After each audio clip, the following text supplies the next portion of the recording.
the costs of the profession. Under the law, an investigation must be conducted fully, comprehensively, and objectively. However, as practice shows, crime investigations aren't always approached properly. Society often turns a blind eye to what's happening, justifying its indifference with absurd reasons like, it's his own fault. As a result, the victims' families are left alone with their grief and uncertainty. In the story to be discussed, everything was biased, from the search for a missing girl to the lengthy investigation and court proceedings. The criminal case was closed after 10 years. It was only thanks to the persistent efforts of the parents, a change of detective, and external intervention. Today, we will try to understand why the body of a young beauty was found in one of the livestock burial grounds, who was responsible for her death, and why such an attitude was formed towards the unfortunate victim. Disappearance. 19-year-old Kara Nichols disappeared on October 9, 2012, in the 6700 block of Colorado Springs, Colorado, USA. She was last seen wearing a hooded sweatshirt, dark-colored jeans, white DC sneakers, and pink headphones. The tall blonde with green eyes had 2 tattoos, a marijuana leaf on her right ankle and an astronaut on her left wrist. She also had numerous piercings on her back, ears, and above her lip. Flyers distributed around the city listed these and other distinctive features of her appearance. Information that the missing person was suffering from bipolar or borderline personality disorder was also provided. The first to suspect something was wrong was her older brother Terrance. Later, Julia and Paul Nichols, Kara's parents, joined the search operation. The family knew that despite her use of banned substances, she always made contact and reported on her whereabouts. However, when the girl did not call back on October 10th and 11, her relatives became worried. They were always concerned about her, but she wanted to live a free life and refused to comply. Recently, she had become more distant and communicated only with her brother. Modeling, her occupation, was not yielding the desired income.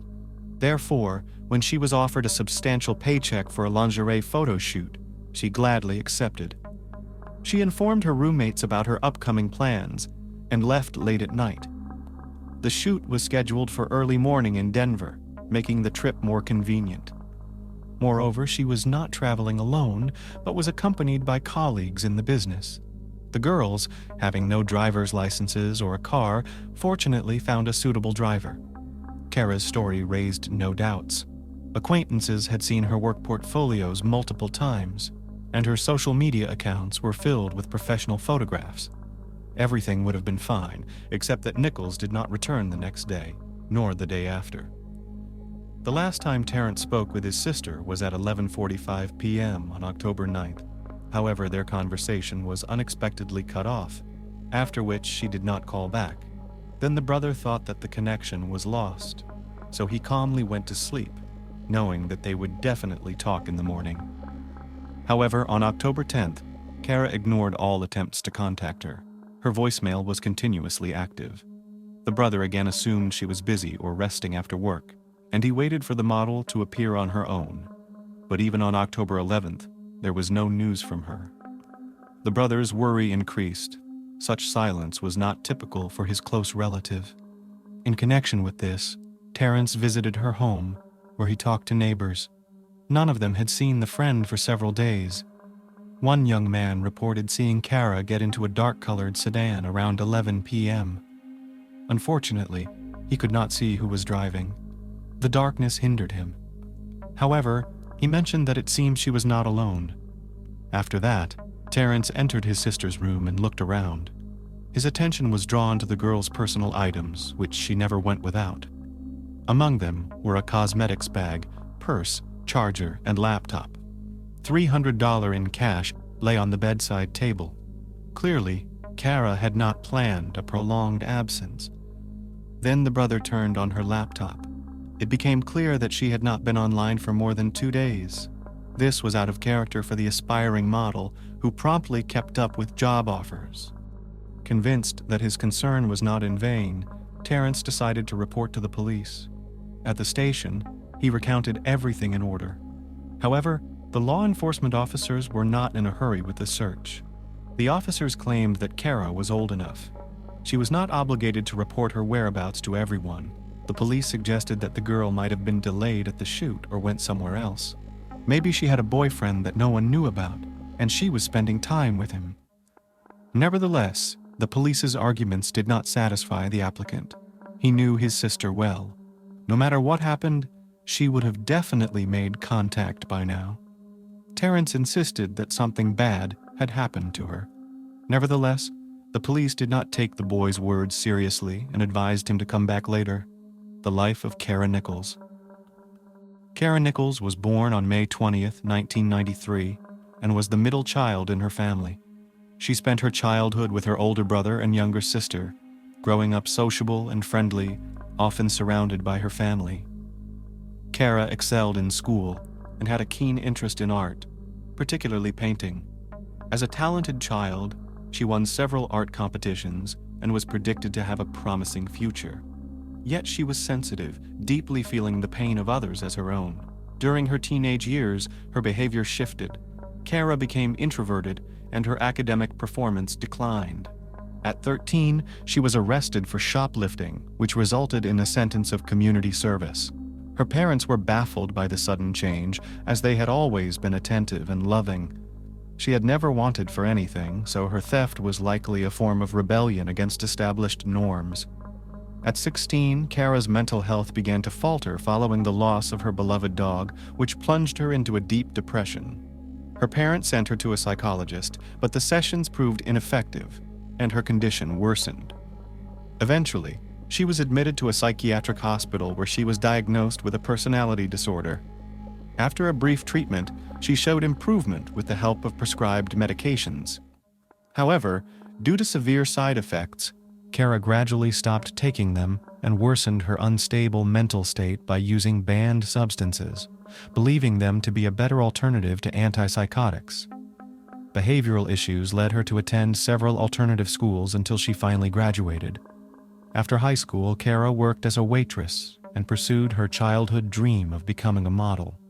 Her appearance was promising, and she sincerely believed she could succeed in the field. She diligently searched for modeling agencies and worked on her portfolio. During this time, her health noticeably improved, and she even quit her harmful addiction. However, as time passed, she realized that beauty alone was insufficient for a successful modeling career. Luck and extensive connections were necessary.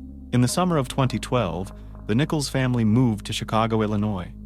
However, the new city did not welcome Kara, and her depression returned. Stress led her to resume her harmful habit, despite her parents' support and attempts to help by enrolling her in a drug rehabilitation program, which she was soon expelled from for refusing to follow the rules. The Nichols were at a loss on how to guide her and were deeply concerned about where she was getting the money for her addiction, since her small waitress salary was clearly insufficient. After discontinuing her treatment, Kara's parents became disillusioned. Her psychological state fluctuated daily. After brief discussions, she decided to return to her hometown, believing that familiar surroundings and social circles would help restore her to life. Her family disliked the idea but could not persuade her to stay. Eventually, Kara returned to Colorado Springs. Terrance promised to look after her, and their open and warm relationship somewhat reassured the parents. However, Kara wanted independence and did not stay with her brother, only visiting him occasionally.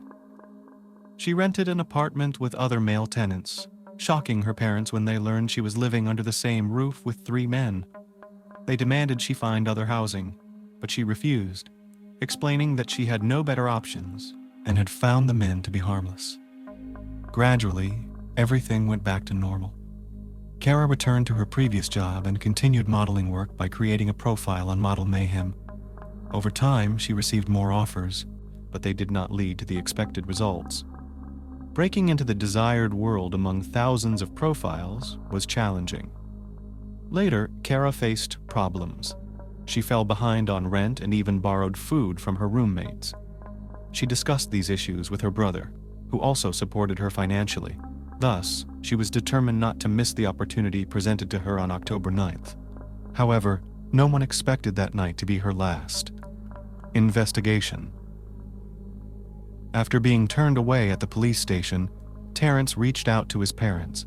The eldest son recounted what had happened and asked for help, knowing that in such cases, collective pressure was necessary. As soon as the family learned of their daughter's disappearance, they immediately flew to Colorado Springs. Kara's cell phone was still turned off, and it was also discovered that she had not shown up for the job she valued so much, confirming their worst fears.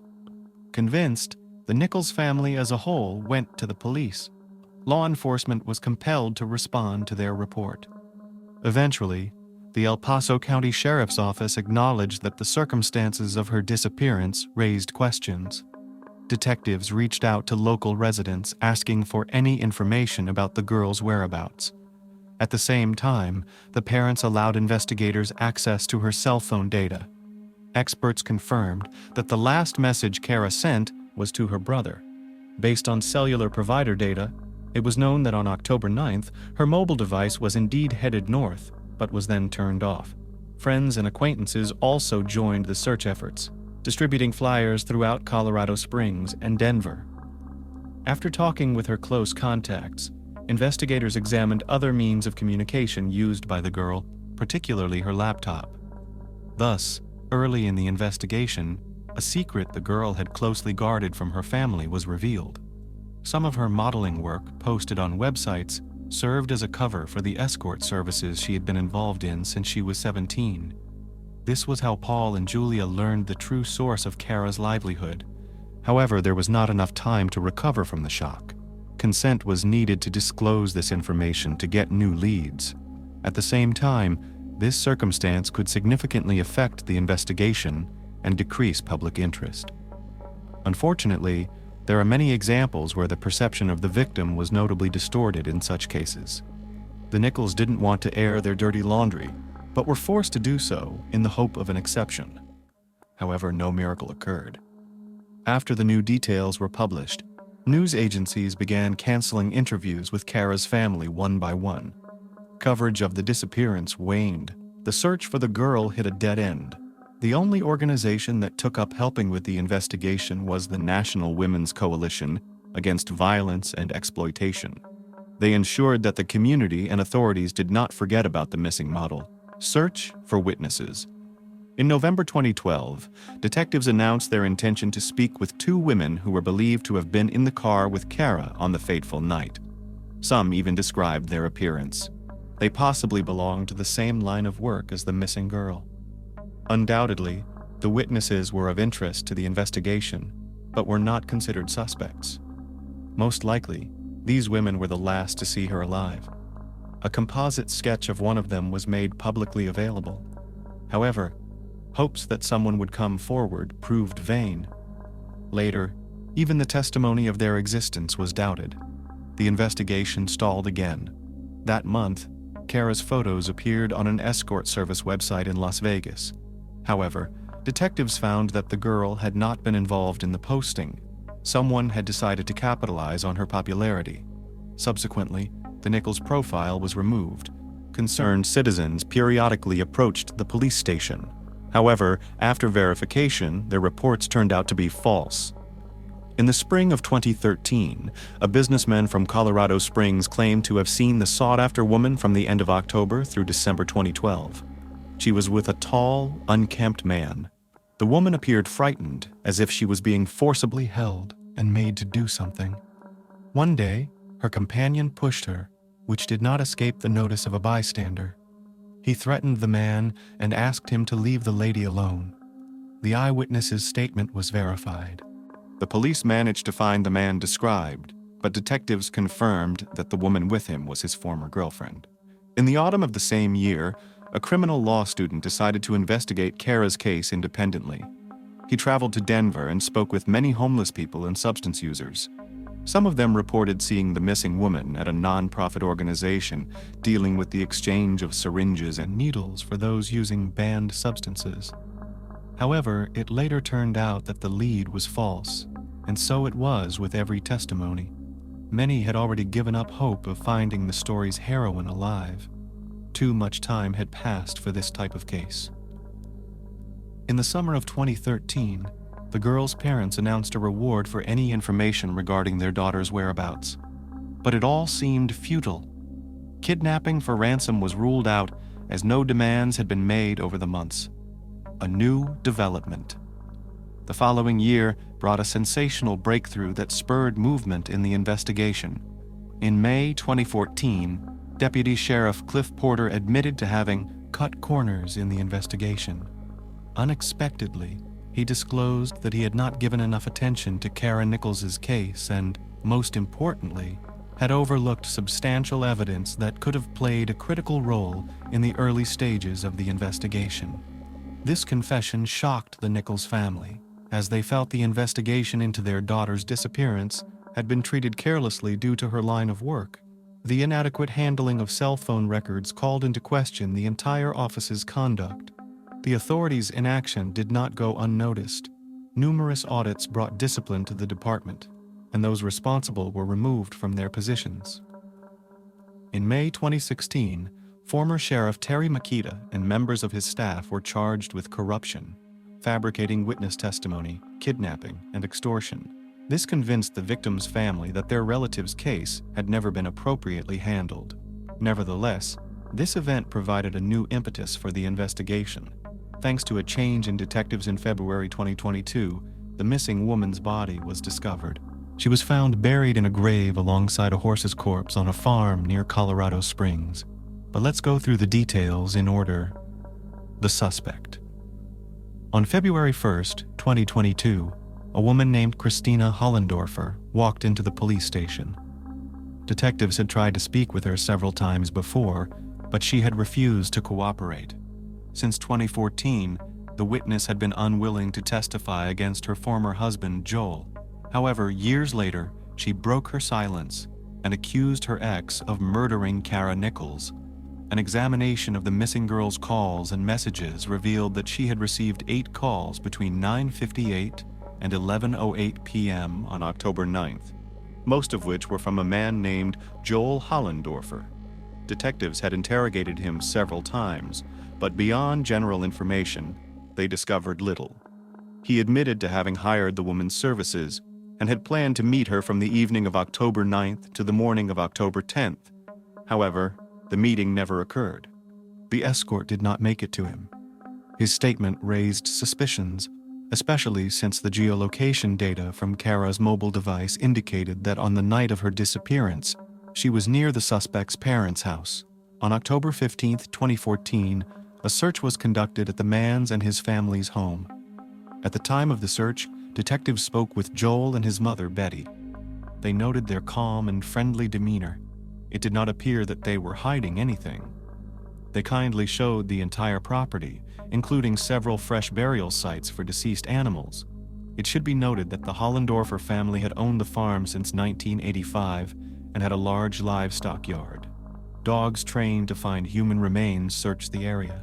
They reacted to some of the livestock graves a few times. However, further examination of their contents revealed nothing suspicious. It was possible that the dogs confused the scent of dead animals with that of a human.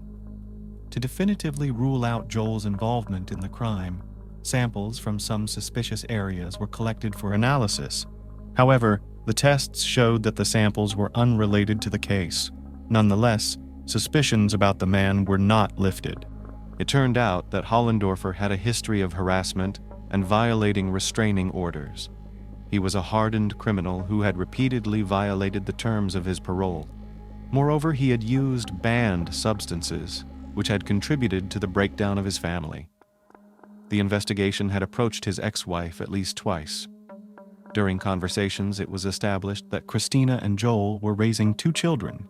Initially, the woman was reluctant to share details of their life together and later refused to communicate altogether. Thus, along with other theories regarding Kara's disappearance, Joel remained the only suspect. Finally, after 8 years, his identity was exposed. Mrs. Hollendorfer claimed that in November 2014, her ex-husband confessed to her that he had accidentally ended the life of a hired escort and buried her body in an old horse grave. She learned about this after the death of her father-in-law.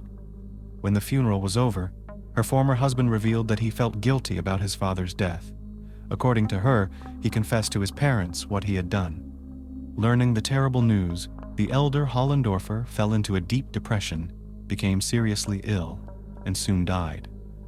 All this time, his family had been covering for the criminal. This explained the incredible hospitality and cooperation that Betty and Joel displayed during the farm search. Everything was done to avoid raising further suspicion. On February 3, 2022, another search was conducted at the suspect's home and property. This time, the farm was thoroughly dug up. Subsequently, human remains were found in a pit 2 meters deep. 4 days later, the 47-year-old man was arrested. Later analysis confirmed that the found corpse belonged to the sought-after Kara Nichols. Essentially, only her bones remained. However, thanks to modern technology, the girl was successfully identified: the defendant. During interrogation, the man didn't break down immediately. Eventually, however, he confessed that he had not intended to end the girl's life. He had indeed found her on an intimacy services website. On October 9th, he called her and arranged a meeting, after which he picked her up from her home. Intimacy occurred in his old car. Everything was fine until, in a moment of passion, the man began to strangle his companion. Once Joel realized that Kara had lost consciousness, he stopped. Initially, he tried to administer first aid, but it was too late. Kara was already deceased. Frightened, the criminal drove her to his family farm and buried her in the first grave he found. He moved the body several times and eventually buried it where his mother's favorite horse was interred. This explained why the search dogs were confused by the scents. Moreover, during the initial search, this particular area had not been inspected. Soon, Joel Hollendorfer was charged with first-degree murder and tampering with evidence. Meanwhile, Betty denied any knowledge of the crime committed by her son, asserting that she had always cooperated with the investigation and genuinely believed in his innocence. Justice. The hearings took place in the summer of 2023. The prosecution insisted that the defendant had intentionally committed the crime, thus realizing his sinister fantasies.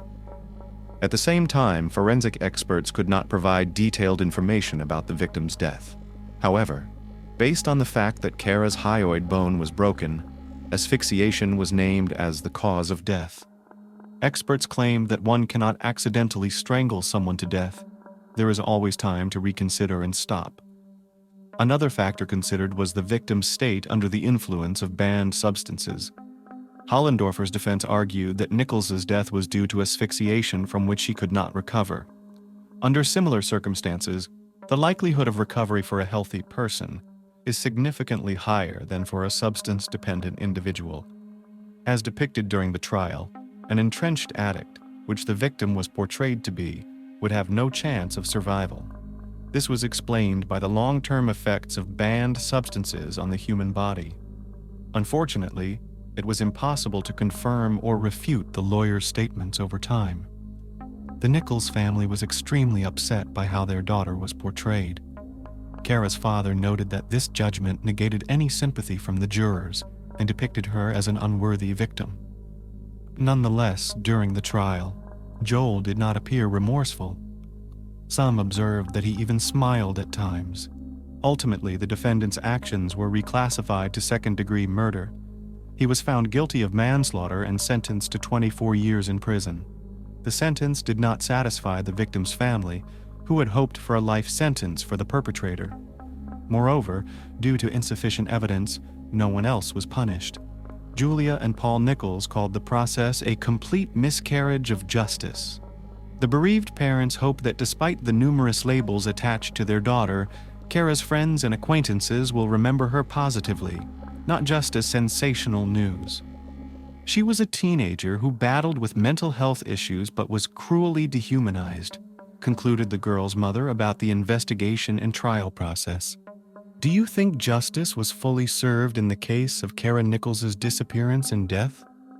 Love to the grave. It is not uncommon for the ship of love to crash on the rocks of marriage. Married life does not always meet expectations. During falling in love, the world seems in a rosy light. and the beloved man is the limit of dreams. True attitudes are tested over time. Unfortunately, for most couples, the truth comes out too late, and when the matter smells of divorce, it turns out that it is not so easy to get out of codependent relationships. In such cases, people go through a severe crisis. Some don't dare to follow through. Others start a new life. Former lovers have a lot in common: the past, children, jointly acquired property, loans, and other circumstances. Dealing with these issues seriously undermines mental and physical health. Harmonious perception of the breakup by both parties is rare. That's when one thing remains paramount: not to lose your temper and make things worse. Brett Sickett and Vashti Forrest, lovers from Kansas, who tied themselves in marriage on the beach in Belize. The young people planned the perfect life. They moved to Kingman, bought a house, and had 2 children. Each of them had a favorite job and got a professional vocation. Sooner or later, however, any fairy tale ends. Over time, outwardly harmonious relationships ceased to correspond to reality. Spouses quarreled and reconciled, and even tried joint psychotherapy. However, the events that occurred on the night of April 30th, 2011, put an end to their love story. Detectives had to understand what caused such an unexpected denouement. Was it the wife's unstable mental state, or her husband's uncontrollable sense of ownership? One thing was clear: the house fire was the result of an accident or a brutal murder. Love story. Brett and Vashti met in high school. The girl stood out among her friends and was very pretty. Her boyfriend was an outstanding athlete. They loved each other very much and were always together. In 2004, young people got married, after which they decided to settle in Brett's hometown. Everyone in the neighborhood considered the family Sickett exemplary. The spouses raised 2 sons, 4-year-old Brandon and 2-year-old Bronson. The head of the family worked as a sheriff's deputy and also taught at the Kansas Law Enforcement Training Center. Vashti was building a successful career as a communications representative at Cox Communications. No one who knew them doubted that they had a wonderful union, however.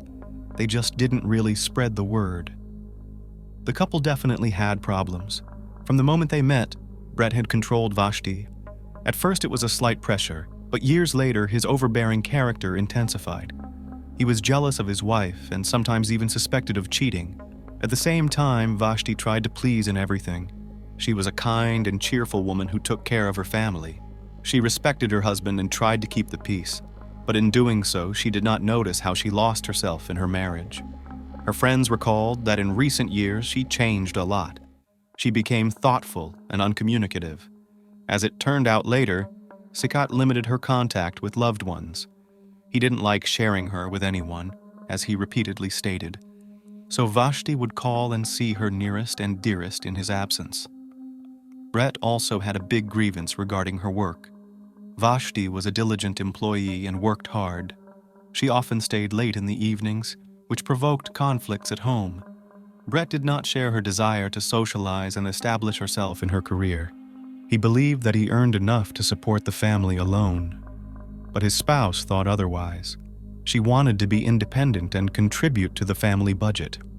Besides, she loved her job and saw it as an outlet. Attempts at happiness. The man believed that his wife's fatigue after work greatly affected her emotional background.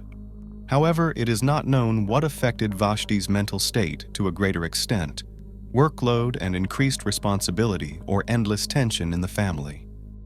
In the end, the young woman burned out and became depressed. In addition, the pills she had started taking were having a negative impact on her well-being. One day, Vashti decided to take a serious look at her health. She was complex about her appearance, or rather her lush forms. According to the results of tests, it turned out that weight gain provoked hormonal disorder. For natural weight loss, the doctor prescribed specialized drugs. However, the proposed treatment did not exclude some side effects, such as fatigue, increased irritability, and anxiety. It is likely that the treatment could have exacerbated the depressed state, and, as a consequence, caused serious consequences in the form of negative thoughts of self-harm. Vashti's family later confirmed that she was indeed depressed. But at the same time, she tried to fight and live on, began to visit a psychotherapist. And since November 2010, in order to improve her relationship with her husband, she enrolled in family counseling. Final solution. Unfortunately, the list of mutual recriminations was growing day by day. Outside help did not help, the quarrels continued. Perhaps because the woman realized that the matter was heading for divorce, her depression worsened. It was difficult to see the collapse of a familiar way of life. She tried to be more out of the house, went out alone or with friends. She did everything to be alone with her husband less often. All in all, the decision to divorce was hard for her, but it was the best option for everyone. A few days before the tragedy, she saw a lawyer and signed the fateful papers. Vashti wanted to get custody of the children, but she was not against communication between the children and their father, but on one condition: the children would see their father in her presence. The fact is that Brett not only treated her harshly, but also the children. Despite their small age, he punished them for provinces and did not allow them to show weakness. The father believed that in this way he would raise real men, but at the same time clearly overreacted. On this ground in the family often happened quarrels. Kathleen Forrest, Vashti's sister, said that sometime before the decision to divorce, Vashti confessed a lot of things. She talked about her husband's behavior and the intolerability of the marriage, about her resentment and her desire to make things right, which never came to fruition. After listening to her, Kathleen concluded that Brett had all the characteristics of a narcissist and abuser. She had suspected this before, but after a frank conversation with her sister, she became convinced. A short time later, Vashti was gone. Before her death, she handed her husband a divorce petition. Fire. On April 30th, 2011, at 3:57 a.m., emergency services received a call. The caller identified himself as 35-year-old Brett Sickett and reported the incident. His wife, 34-year-old Vashti Sickett, set the house on fire and then took her own life. The man also added that there were children inside, but he managed to save them. He also tried to carry his spouse out. However, the entire building was engulfed in flames and he was unable to help her. The dispatcher took the call, urged him not to leave the children alone and not to enter the burning house again. When emergency services arrived on the scene, there was no one to rescue. After putting out the fire, rescuers went inside. On the second floor in one of the bedrooms on the bed was a charred corpse. The woman was lying on her left side as if sleeping. Her arms and legs were bent. Brett's version. After he had recovered a little from the shock, he was talked to by fellow police officers. After he calmed down, he explained more about what had happened. According to him, at around 3 a.m., his wife called him and said that if he wanted the boys, he should go upstairs and get them. He was sleeping downstairs on the couch that time. Brett did as Vashti asked. He figured she wasn't feeling well and the boys in the next room were bothering her. Going up to the second floor, he peeked in on the children who were sleeping peacefully. At the same instant, he smelled the odor of burning and further shots followed. With all his legs, the man rushed towards the noise to his wife's room. When he opened the door, he saw the bed on fire and his wife immovable on it. As he got closer, he realized what had happened. Everything around was splattered with blood, and the woman showed no signs of life. The fire was burning with unimaginable intensity. Brett held her against him, trying to lift her up, but because of the scalding flames, he couldn't do so. Then he made the decision to rescue the children and then go back for Vashti. He grabbed the sleepy children and carried them outside. He then put them in his car and called emergency services. While making the call, he did try to go inside the burning house. Brett covered his face with a wet napkin, but he couldn't get very far. The entire room was filled with smoke. He didn't recognize his surroundings and moved almost by feel. Somehow or other, the fire was stronger and forced him to surrender. The head of the family looked confused. When asked by the police what he thought had caused the fire, he explained the following. Vashti had been in an unstable emotional state lately, causing her to have bad thoughts on more than one occasion. She may not have been able to cope with them and put the plan into action. Brett also explained that before going to bed, They discussed the upcoming divorce with his wife. Finally, they decided on the division of property and child rearing. In fact, it was their last night together. It is possible that the woman was so upset that she decided to die. There was one thing I didn't understand. Why would she start a fire and endanger the children? Even if she did take care of them and asked her husband to take the boys, why destroy the house? At that point, there were no answers to these questions.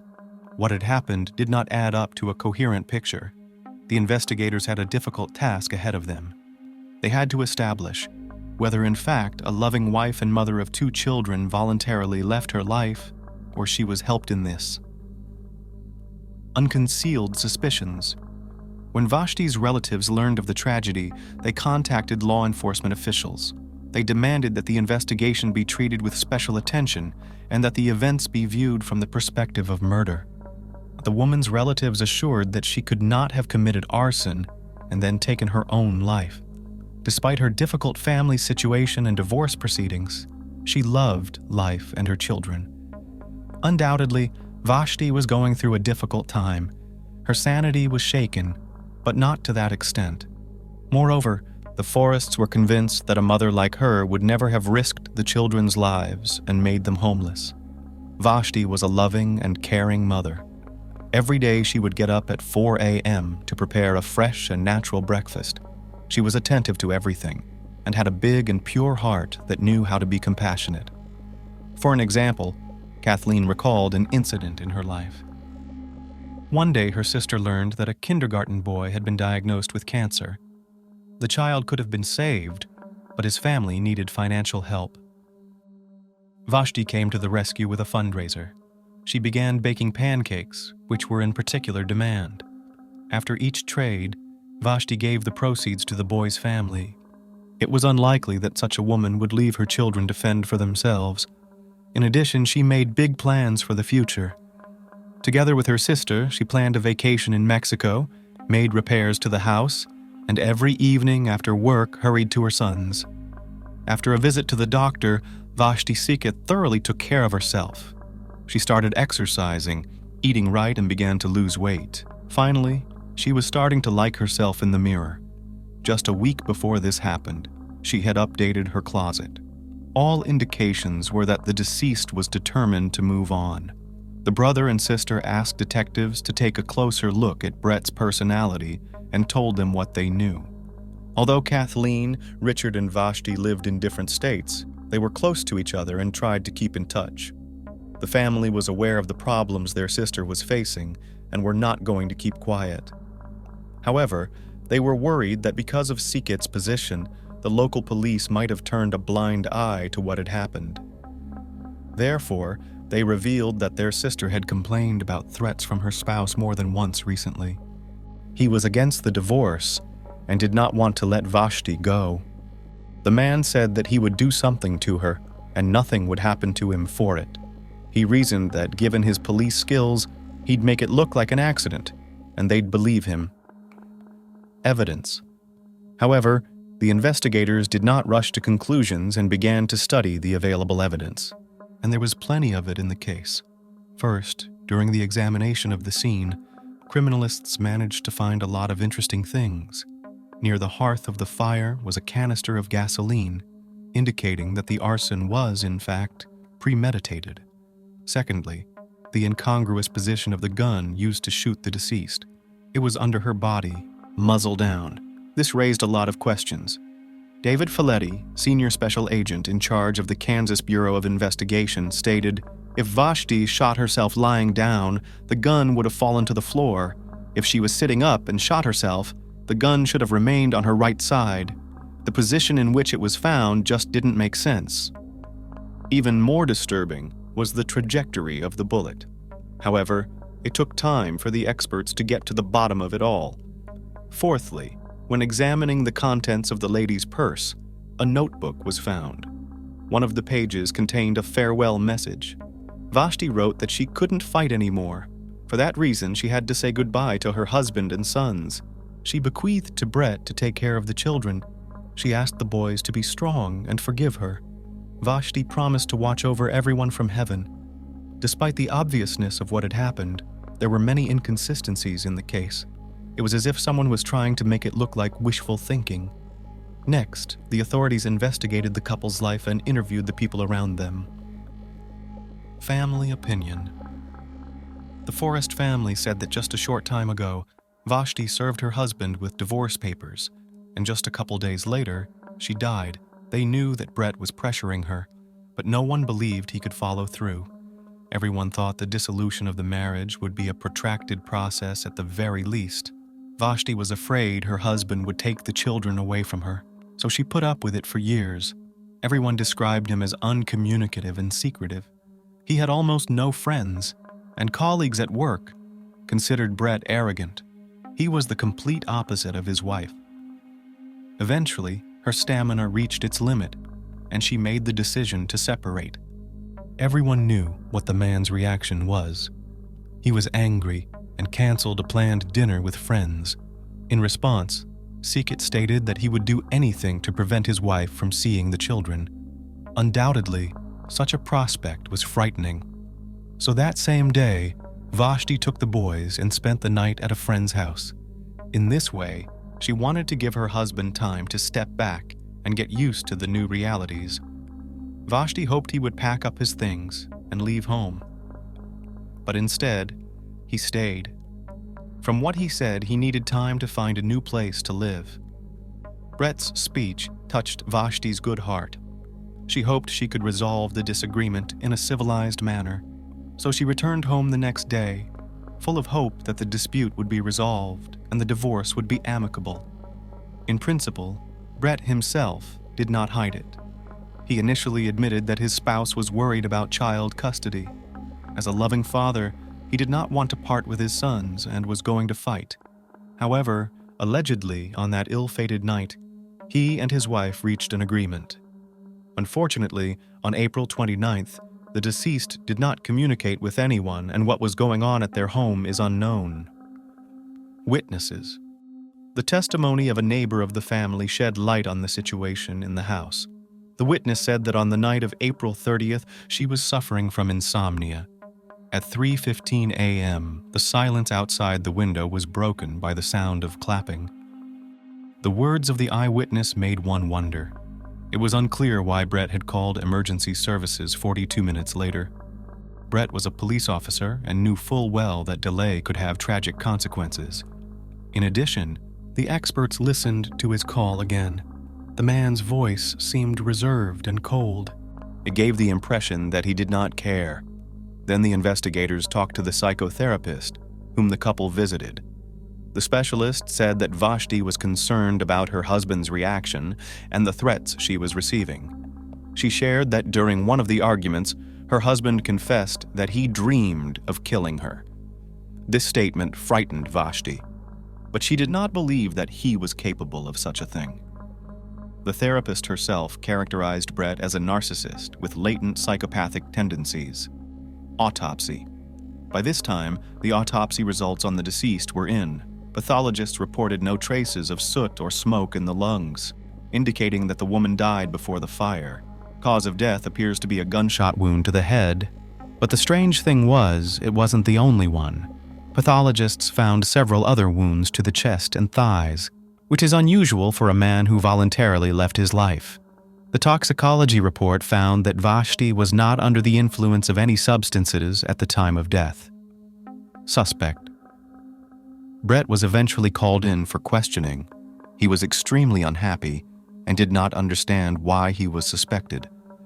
In the process, he explained that he loved his wife very much and was experiencing the sorrow of loss. He was left alone with 2 children and was mentally shattered.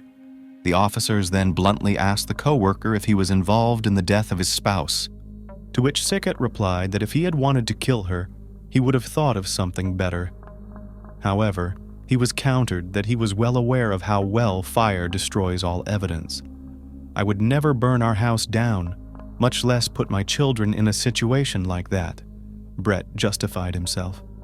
About the threats to his wife, the suspect explained that it was a farce. Thus, he just wanted to hurt her feelings and make her worry. In turn, he insisted that he would never touch his beloved. When asked what provoked Vashti to start a fire in the house, he was evasive. Allegedly, she hated the place.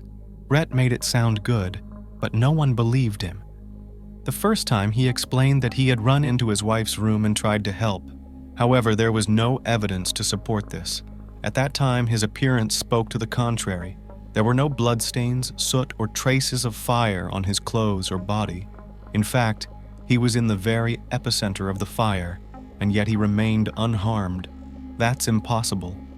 So he didn't go into the burning room and lied to make his wife look bad. Goodbye. A few days after Vashti's death, her funeral was held. The memorial service was held in front of the burned house. At the ceremony, gathered relatives and familiar people did not bypass the tragedy, and not indifferent citizens. All mourned the untimely passing of a woman and mother of 2 children. Brandon and Bronson were informed that the mother went to heaven. The little ones asked God to bring her back. Those who came spoke well of Vashti, remembering her character. When the rumors spread through the town, everyone found it hard to believe that she could leave her babies to be raised by a tyrant husband. The investigation into the case moved quickly. The pants Brett was wearing the night of the fire were sent for examination. It showed gasoline droplets on them. That was evidence against him. The laptop that miraculously survived was examined. It turned out that before the fire, several requests had been made from it on how to get rid of the evidence. In addition, a close examination of the scene revealed several traces of fire. So he acted with certainty. The handwriting examination of Vashti's suicide note revealed that the deceased's handwriting was forged. The trajectory of the bullet was examined in detail. The forensics revealed that the shot was fired from a distance. Vashti would have needed an unrealistic arm extension and bend to make the shot herself. Trial. Brett Sickett was eventually arrested on May 14, 2011. He was charged with murdering his wife, arson, and child endangerment. 2 years later, the trial began. The prosecution insisted on the defendant's guilt and presented all the available evidence in the case. They were so undeniable and sufficient that those present in the courtroom had no doubts about his involvement. As experts were invited specialists in handwriting, ballistics. Forensic experts and a psychotherapist also testified. Connie Suderman, a family counselor, admitted that hours after his wife's death, Brett called her. He admitted that he was responsible for her death. During the hearing, the defendant explained that his words were being misinterpreted. For 19 years, I was the one who protected her, but in the end pushed her to what I was protecting her from. So I believe Vashti's death is on my conscience, he explained. Brett expressed that in making the decision to pass away, their last conversation was fatal. After a number of forensic tests, it was discovered that the farewell note was forged by none other than the deceased's spouse. According to the prosecution, on the morning of April 29th, Brett had no intention of leaving home, but not for lack of another place to live, but for another reason. He had something terrible in mind. On the night of April 30th, when everyone was asleep, Brett took a .44 caliber Magnum pistol. He went into his wife's bedroom and shot her several times. Then he set the fire. Next, he carried the children out and contacted emergency services. The prosecutor cited a sense of property and a desire for revenge as the motive for such a brutal crime. The jury had 5 hours to reach a verdict. In the end, 37-year-old Brett Sickett was found guilty and sentenced to life in prison with parole after 25 years for murder, 5 years in prison for arson, and 1 year for endangering the lives of his sons. The defendant disagreed with the sentence. He was so angry that he dared to tell the jury and the judge that they were going to hell. Life after. Time later, the defendant appealed, however, the verdict remained unchanged. After numerous trials, Vashti and Brett's children were given to the care of Kathleen Forrest. The fact is that there was a fierce struggle between the two families for the upbringing of the children. In the end, the court decision sided with the Vashti family. Currently, the convict is in a correctional facility located outside of Kansas. His transfer is due to the fact that former law enforcement officers do not serve time with criminals they may have put away. This is how the Sickett family's story ended tragically, a beautiful beginning and a monstrous ending. The incident that occurred in the summer of 2012 in Millville, Pennsylvania, USA, captured the attention of not only the local community, but also the entire state for a long time. Many probably still recall the tragic demise of 46-year-old Frank Spencer. What is most shocking is not just that a vibrant man died in the prime of his life, but the dreadful and absurd circumstances of his passing. As a result of the events that unfolded in the family of an auto parts dealer, one person lost his life. His ex-wife ended up in prison, and her father is on the run. This story illustrates how, in a blink of an eye, a close person can become the most alien and hostile. Meeting Frank. Frank was born on November 10, 1965, to Cyrus and Madeline Spencer in Bloomsburg, Pennsylvania. From a young age, he was fond of active games and sports, which gave him a robust physique and spirit. In high school, he was recognized as an outstanding member of the wrestling team. The young man had a curious mind and dreamed of continuing the family business. Therefore, after graduating from high school in 1984, he enrolled in a local university. He successfully completed his course of study in 1988, and after his father's death, he became the owner of Spencer's Auto Parts and Used Cars, the Beloveds. A significant event occurred in the young man's life in 1997. Fate brought Maria Sanuti and Frank Spencer together. They were immediately drawn to each other. The woman was noted for her fiery temperament and bold character. Her excessive emotionality was captivating. Frank's friend, Paul Siciliano, remembered that his buddy always liked the wild ones. There was something wild about him, too, so when they met, they had fun, he recalled. However, not everyone was pleased with the relationship, especially the lovers' parents. Rumor has it that Anthony, Rocco Franklin, Maria's father, was associated with a gang and even had a reputation as a hired criminal. He took an immediate dislike to his daughter's suitor. For some time, he even tried to obstruct their union. The Spencer family was also not thrilled with Frank's choice. For this reason, the couple eloped and rented an apartment away from their families. To maintain contact with the young people, their families were forced to accept their feelings. Family life. Soon, Maria and Frank got married. After some time, they had children, first a boy and then a girl. After that, the family moved into a new home. During this time, Frank owned the auto parts business and sponsored racing cars. He worked hard to provide everything necessary for his family. For the head of the household, his children became a top priority and motivation in life. Initially, Maria tried to manage the children and household chores. However, later, despite her law degree, she began coaching her daughter's soccer team. According to friends, unlike her husband, she was not as warm to the marriage. She seemed all over the place and a bit out of this world. Domestic chores and responsibilities did not interest her. What really worried her was money. She greatly enjoyed spending what Frank earned. But what was more striking was her coldness towards the children. Gradually, Mrs. Spencer's behavior led to problems in the marriage.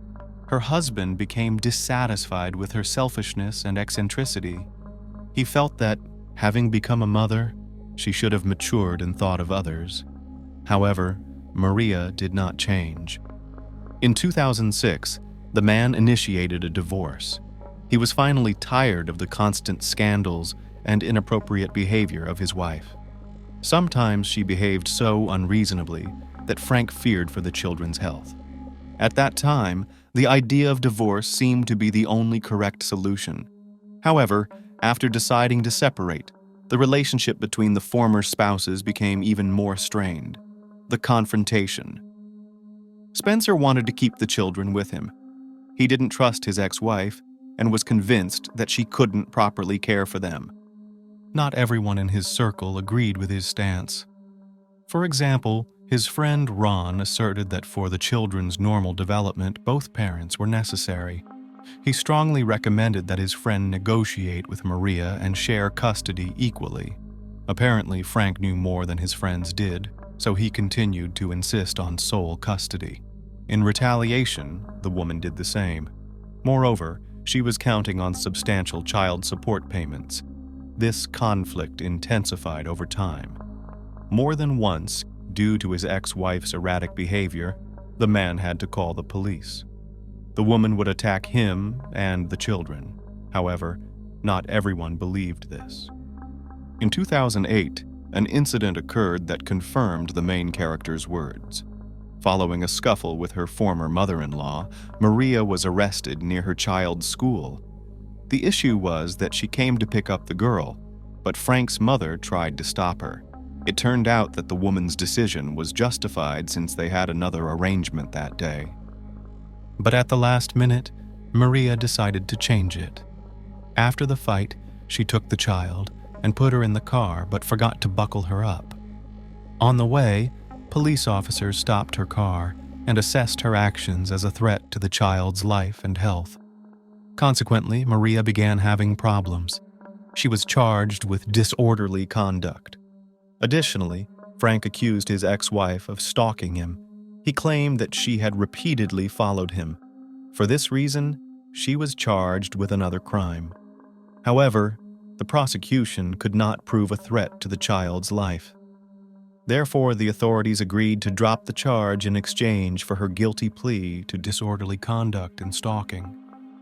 Ultimately, Maria admitted her guilt and was fined $600.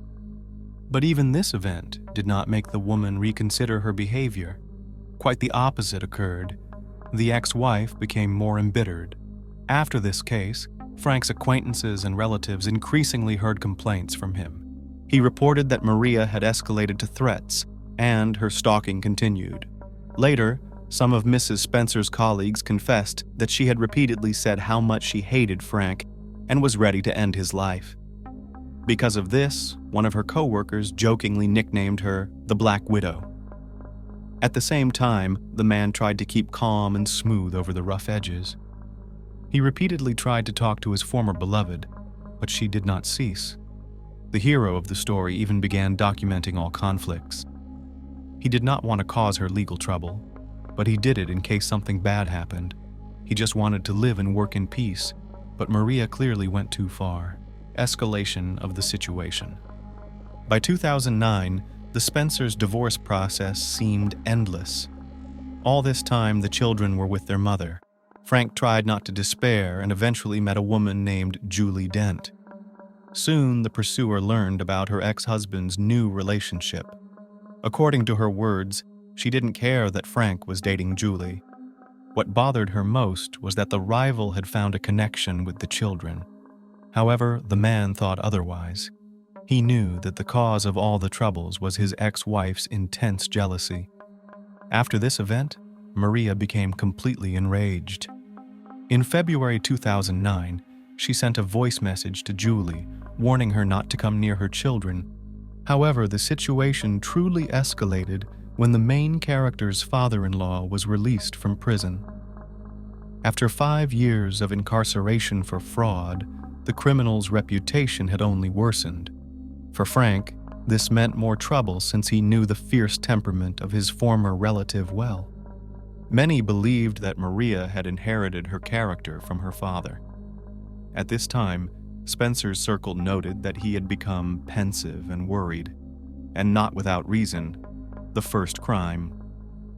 After Rocco's release, a robbery occurred at Frank's office. Important documents that could have influenced the divorce proceedings were stolen. The next day, Maria called her ex-husband and mentioned that she found a trash bag with interesting contents on her porch. Frank understood what she was referring to and advised her to return what was taken. Additionally, he reported the break-in to the police. However, proving anyone's involvement in the incident was unsuccessful. According to detectives, no traces of the perpetrators were found. Nevertheless, everyone understood Maria and her father's interest in committing the crime. The investigation also considered the ex-wife as a suspect. Ultimately, the case investigation was discontinued. At the same time, thanks to the efforts of law enforcement, Maria handed over the acquired documents to the owner. Most likely, they simply contained nothing substantial that could be used in court. Thus, the lack of evidence was perceived by Spencer's pursuers as a license for impunity. The situation continued to escalate, the limit of patience. Subsequently, threats from the former beloved followed on social media. She was still discontent that the children were communicating with Julie. Unlike her, the new partner was calm and balanced. She enjoyed spending time with her beloved and his kids. She tried not to interfere in the complicated relationships of the former spouses. However, she was extremely outraged that in her quest for revenge, Maria forgot about her parental responsibilities. The disputes continued until 2010. At that time, Frank's patience reached its breaking point. The man could not stand it any longer and turned to law enforcement. He asked the police officers to assess the behavior of his ex-wife and provided their correspondence. It clearly contained veiled threats. However, Maria claimed that this was just her way of communicating and that she meant nothing reprehensible by it. Once again, it was not possible to prove the woman's guilt since her warnings sounded vague. Unfortunately, this time too, the pursuer remained unpunished. Fires. In January 2010, another misfortune awaited the man. The couple planned to go on a romantic trip to the Caribbean islands. By strange coincidence, on the night before the trip, a fire broke out at Frank's mother's house. Fortunately, no one was harmed. However, all property was destroyed by fire and smoke. Witnesses claimed that a car, driven by Maria and accompanied by neighbors and acquaintances, pulled up to the house. The woman behind the wheel watched the scene with a smile before driving away. After the fire service extinguished the flames, a dog belonging to one of Frank's children was found among the ashes. Tragically, it did not survive that fateful night. Spencer was forced to call the police again. No one believed the fire was an accident. This time, Maria's actions had gone too far. It was clear she would stop at nothing to achieve her goals. Nevertheless, no evidence of deliberate arson was found, as it likely was destroyed by the fire. Thus, the fire was deemed an accident. After this, the frenzied woman sent Frank a message in which she subtly gloated, writing about how karma had caught up with him, and for her ruined life, he might face yet more repercussions. Later, the pursuer began sending similar messages to Julie. With the police's inaction, Maria's audacity grew. She became so emboldened that she could afford public threats against her ex and his new partner. A few months later, a fire occurred at Julie's house. This time, the situation could have been much worse. She was home when the fire started. She managed to escape by jumping off the porch roof. Miraculously, she was unharmed, which could not be said for her home. It was not completely destroyed, but was rendered uninhabitable. Consequently, Frank invited his beloved to move in with him. Naturally, the young couple feared this would only anger his ex further, but they had no other options. At the same time, the cause of the fire was being investigated. The similar modus operandi made it clear whose handiwork it was. Since the woman's home was in a different county, the couple hoped for an impartial police investigation. However, even this time, they were of no help. Due to the lack of evidence, the fire could again be dismissed as a bizarre accident. Nevertheless, Julie was determined and appealed to higher authorities. This moved the investigation forward. Unexpectedly, flares were found in the applicant's backyard. One was damaged and lay nearby in the grass. Detectives also found another similar one, which apparently had caused the fire.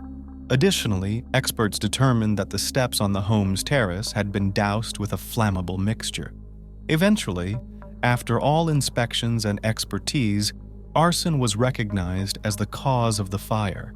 However, as before, no perpetrator was identified. Due to the lack of direct evidence, the potential criminals again evaded punishment. A cold summer, 2012. In June 2012, Frank and Julie decided to break up. In reality, it was a cunning plan to briefly lull Maria's vigilance. Then followed the final breakup of the Spencers. Unfortunately, the long-awaited peace did not come. Just a few weeks later, Frank was found deceased. On July 3rd, Joe, a friend of the main character, decided to visit his friend. There had been no word from him lately, which surprised no one. The man had recently gone through a divorce and wanted some solitude. However, there was urgent business. The friends had spent many years karting with their children. Their team was in the midst of a big series they hoped to win, but unexpected breakdowns could ruin the desired result. Since Frank was not responding to phone calls, Joe decided to visit him personally. Arriving at the cottage, the man grew anxious. The front door was slightly ajar, and there were stains near the threshold. His fears were confirmed as soon as he entered the house. His friend lay on the floor, lifeless. Frank's face was so serene it seemed as though he had finally found the peace he desired. The man circled the body and noticed dried blood in the ear. Without hesitation, the accidental witness called emergency services. When the news of the incident spread around the district, everyone knew who was behind such a monstrous crime. Nevertheless, it was up to the detectives to sort everything out on their own. Investigation. Experts who arrived at the scene found large pools of blood and several extensive drag marks. Additionally, a clear shoe print was discovered on the floor, and bloodied gloves were found in the kitchen. These physical pieces of evidence were sent for analysis. Subsequent investigation revealed that the bloody shoe print matched the model and size worn by Rocco, Maria's father. Furthermore, skin particles from Frank's ex-wife were found inside the examined gloves. It was known that the woman had not lived with the deceased for over a year, so the gloves with fresh DNA could not have been left in the house by chance. All evidence pointed to the involvement of both in the crime committed. Soon, the suspects were detained. Autopsy and ballistics analysis determined that Frank Spencer had been shot with two different types of weapons. The first bullet was fired from a .30 caliber sniper rifle as he stood by the front door. Forensic experts found a sniper's nest approximately 115 feet from the house. The bullet passed through his hand and penetrated his chest, striking a vital artery. The shot was fatal. However, the attackers did not stop there. They dragged the poor man inside, where a final, controlling shot was fired into his head with a .357 Magnum revolver. By that time, the man was already deceased. Therefore, the final shot was seen as an act of revenge. It was clear that the shooter harbored hatred toward his victim. Consequently, police speculated that Rocco fired from the rifle, while Maria finished what was started. Additionally, it was discovered that alongside the crime, Frank's car and dog were missing from the house, exposing Rocco and Maria. By reviewing traffic cameras, Spencer's car was spotted on a federal highway, moving away from the victim's house shortly after the crime. Unfortunately, it was not possible to identify the driver. Eventually, the vehicle was found in Sunbury, Pennsylvania, 27 miles from Frank's home and 5 miles from Maria's residence. However, no fingerprints or other evidence were discovered inside the car. Regarding the victim's dog, it was found 2 days after the incident, having wandered into a wedding in Dauphin. Attendees immediately realized that the well-groomed Weimaraner had an owner. Thanks to a microchip, the dog was returned to Spencer's mother. It turned out that Frank had gotten a new pet for his children after the fire. This fortunate discovery helped clarify some aspects and effectively expose the crime. According to the investigation, the criminals took the dog when they fled the scene. On their way home, Rocco stopped, and during this time, attracted by nearby food smells, the dog managed to escape. Subsequently, it ended up at a house where a wedding ceremony was taking place. This allowed detectives to prove that Rocco's phone pinged near the celebration site on the day of the crime, while his residence in Harrisburg was 12 miles away, contradicting his assertion that he was at home. Likely, it was Maria's idea to take the dog to the children, but this decision proved to be a mistake. During questioning, Rocco admitted that his son-in-law had repeatedly asked him for help and had visited him the day before his death, which explains the traces found at the crime scene. However, Rocco could not explain the presence of a blood pool. His statement sounded insincere. and no one could confirm whether the men got along well or otherwise. Rocco also confessed that Frank had given him the vehicle to use that same day, apparently to justify his fingerprints in the victim's home. By doing so, he essentially admitted to being at the crime scene the day before. Searches were organized at the homes of Rocco and his daughter to find the crime weapons, but the seasoned criminal knew how to dispose of firearms, so neither the rifle nor the revolver was found. Ultimately, it would not have been difficult for him to dispose of the crime weapon. Maria also refused to admit her guilt. She insisted that the glove ended up in her ex's house by accident, possibly moved by the children on one of the days. In the end, the suspects were released home. However, detectives did not close the case and continued to gather necessary evidence. Meanwhile, Frank's friend, Derek Reed, managed to talk to the former friend during a school football match. During their conversation, Maria confessed that the last thing her husband saw before his death was her face. Her statement sounded odd. The investigation received heightened attention from the state's attorney general, who was extremely upset with the authorities' indifference to Frank's reports and statements. Moreover, the police received numerous complaints about their incompetence. An internal investigation was unavoidable. Unfortunately, it was not possible to prove the officers' negligent attitude towards their duty.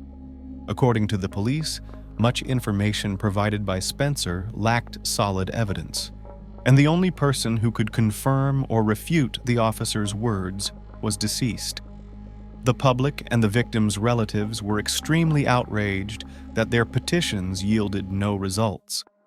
Meanwhile, investigators tried to prove the suspect's guilt not only in the crime, but also in stalking and other offenses committed earlier. In 2013, a major interrogation was organized. At the same time, Maria and Rocco continued to claim their innocence, denying all 12 charges against them. Their unwillingness to cooperate with the investigation led to accusations of providing false testimony. Prosecutors believed that the suspects arrived at Spencer's house together. They chose not to use their own transport to avoid drawing attention, thus they fled the scene in the victim's car. In late 2014, Maria was arrested again.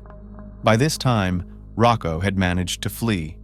After the last interrogation, he boarded a plane and flew to Colombia. The investigation interpreted the man's behavior as flight and proof of guilt. For 11 months, the criminal was elusive. Eventually, he was apprehended in Buenos Aires, Argentina, after being arrested by local police and fighting extradition to the U.S. However, the criminal's efforts were in vain, and he was sent back to his home country. Justice. In the fall of 2015, Maria's trial took place. She continued to deny her guilt and shifted the blame to her father. The accused claimed she loved Frank and never wished for his demise. However, numerous witnesses exposed her true character, recounting long-term threats, stalking, and arson. The trial lasted just over a week. In the end, the jury delivered their verdict. They found her guilty on all counts, including deprivation of life, arson, burglary, providing false statements, conspiracy, and making threats. Mrs. Spencer was sentenced to life imprisonment without the possibility of parole plus an additional 50 years.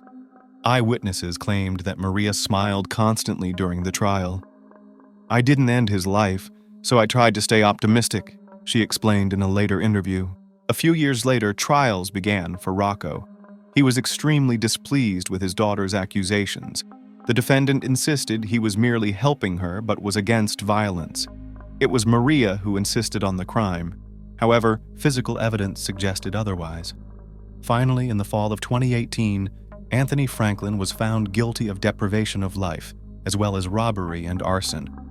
He received a life sentence without the possibility of parole, plus an additional 45 years.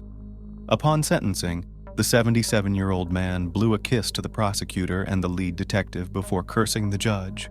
Years later, Rocco sought a retrial, claiming his defense attorney had been ineffective, which led to his conviction. Maria also attempted to appeal her case. However, both father and daughter's efforts were fruitless. Every divorce comes with negative consequences, For some, it manifests in financial difficulties and emotional turmoil, leading to changes in social status and lifestyle. Over time, things typically settle into place. For Frank Spencer, however, such a breakup proved fatal. It must be said that the relationship he was in was horrendous. The man had harbored a serpent at his bosom and signed his own death warrant. A broken vase can never be mended, goes the famous saying, symbolizing irreversible harm or betrayal. A fragile vessel may be pieced back together, yet its cracks linger, forever altering its appearance and utility. This analogy hits close to home for survivors of intimate exploitation. Historically, our society has often tried to diminish the pain of such experiences to avoid causing discomfort to others. However, our culture and legal systems have evolved. Individuals who have suffered these indignities are now sharing their stories and receiving the support they need, propelled by dire incidents that could not be ignored. Among these is the tragic story of Antonia Barra from Chile, around which the entire national community rallied to ensure justice was served against her aggressor. The loss of the young woman became known on the evening of October 13th, 2019. Her family could never have envisioned how that day would conclude. Her sister Carla, visiting their parents' home, went upstairs to say hello to Antonia, expecting a casual chat. However, finding her seemingly asleep, Carla chose not to disturb her and headed to the door. Before she could leave, she heard Antonia ask about their mother and request the light be turned off. After telling Carla she loved her, Antonia turned away. Maybe she's just tired or not in the mood, thought Carla. Little did she know, Antonia was grappling with harrowing thoughts that left her feeling there was only one way out from her profound distress. By 7 that evening, their mother, not hearing any response from Antonia's room, entered to find a harrowing scene. Her daughter was motionless, suspended above the floor. Marcella rushed to her, finding no signs of life. Overwhelmed by shock, she sought assistance from neighbors. The family friends helped take down the body and called for emergency services. Shortly afterward, Alejandro Barra addressed the media, vowing to uncover the root causes of his daughter's desperate act and to seek justice. Known for her vivacity and intelligence, it was clear that something significant had profoundly impacted Antonia. The autopsy confirmed self-strangulation as the cause of death. The case required immediate action. Not waiting for official inquiries, the parents initiated their own investigation. Private detectives meticulously pieced together the last days of Antonia's life, identifying the individual who had driven her to despair. Promptly, Alejandro and Marcella reported Martin Perdenas to the police, suspecting him of exploitation. There was little known about him. He was born and lived in Temuco, Chile, the same city as Antonia. He came from a large family, parents, a sister, and a brother. The dynamics within his family are unclear, as there is scant information available online, which is justified later. Undoubtedly, in his early youth, a young woman named Daniela Alvarez bore his child. Nonetheless, the relationship between the two did not last long. After the birth, the couple parted ways. Detectives discovered that between 2015 and 2017, Antonia and Martin communicated via a social network. At that time, Antonia was a teenager. They exchanged messages and commented on each other's photos, though their interactions were confined to the digital realm. However, they eventually met in person, which unfortunately led to a tragic outcome. Antonia was born in the late 1980s into a strong and close-knit family. The Barra family home was large and spacious, suited to a family of their size. Loving parents Alejandro and Marcella raised 5 children, 4 daughters and 1 son. It was a household where care and attention were plentiful. The children were kind and well-behaved, causing no significant trouble. However, Antonia stood out among her siblings. She was unusually perceptive, responsible, and ambitious from a young age, which made her a particular source of pride for her parents. She excelled in school, got along well with her teachers, and had plans for her future. Antonia dreamed of traveling and leading a fulfilling life. After graduating high school, she got into her university of choice and began studying a highly sought-after major. As a freshman, she immersed herself in mastering the basics of her future profession and actively participated in academic and social activities, making new friends. Her friends shared her interests and aspirations. Antonia formed an especially close bond with Consuela Uribe, who was studying at the law school. The friends would often go out, shop, and attend parties together. They became very close. Thus, when Antonia broke up with her boyfriend Rodrigo, Consuela suggested she distract herself from the heartbreak. Antonia was struggling with the breakup, so she embraced her friend's idea. She wanted to clear her mind and temporarily forget the past. The friends planned a trip for Chile's Independence Day on September 18th. Their destination was the tourist town of Pucón. By sheer coincidence, it was there that Martin and Antonia's paths crossed again. Martin was planning to attend an electronic music festival. The event was to be held at a local club called Black Room, where a DJ friend of his was performing. On September 17th, around 6:30 p.m., Uribe and Barra set off for Pucón with 3 other friends, one of whom was Consuela's boyfriend.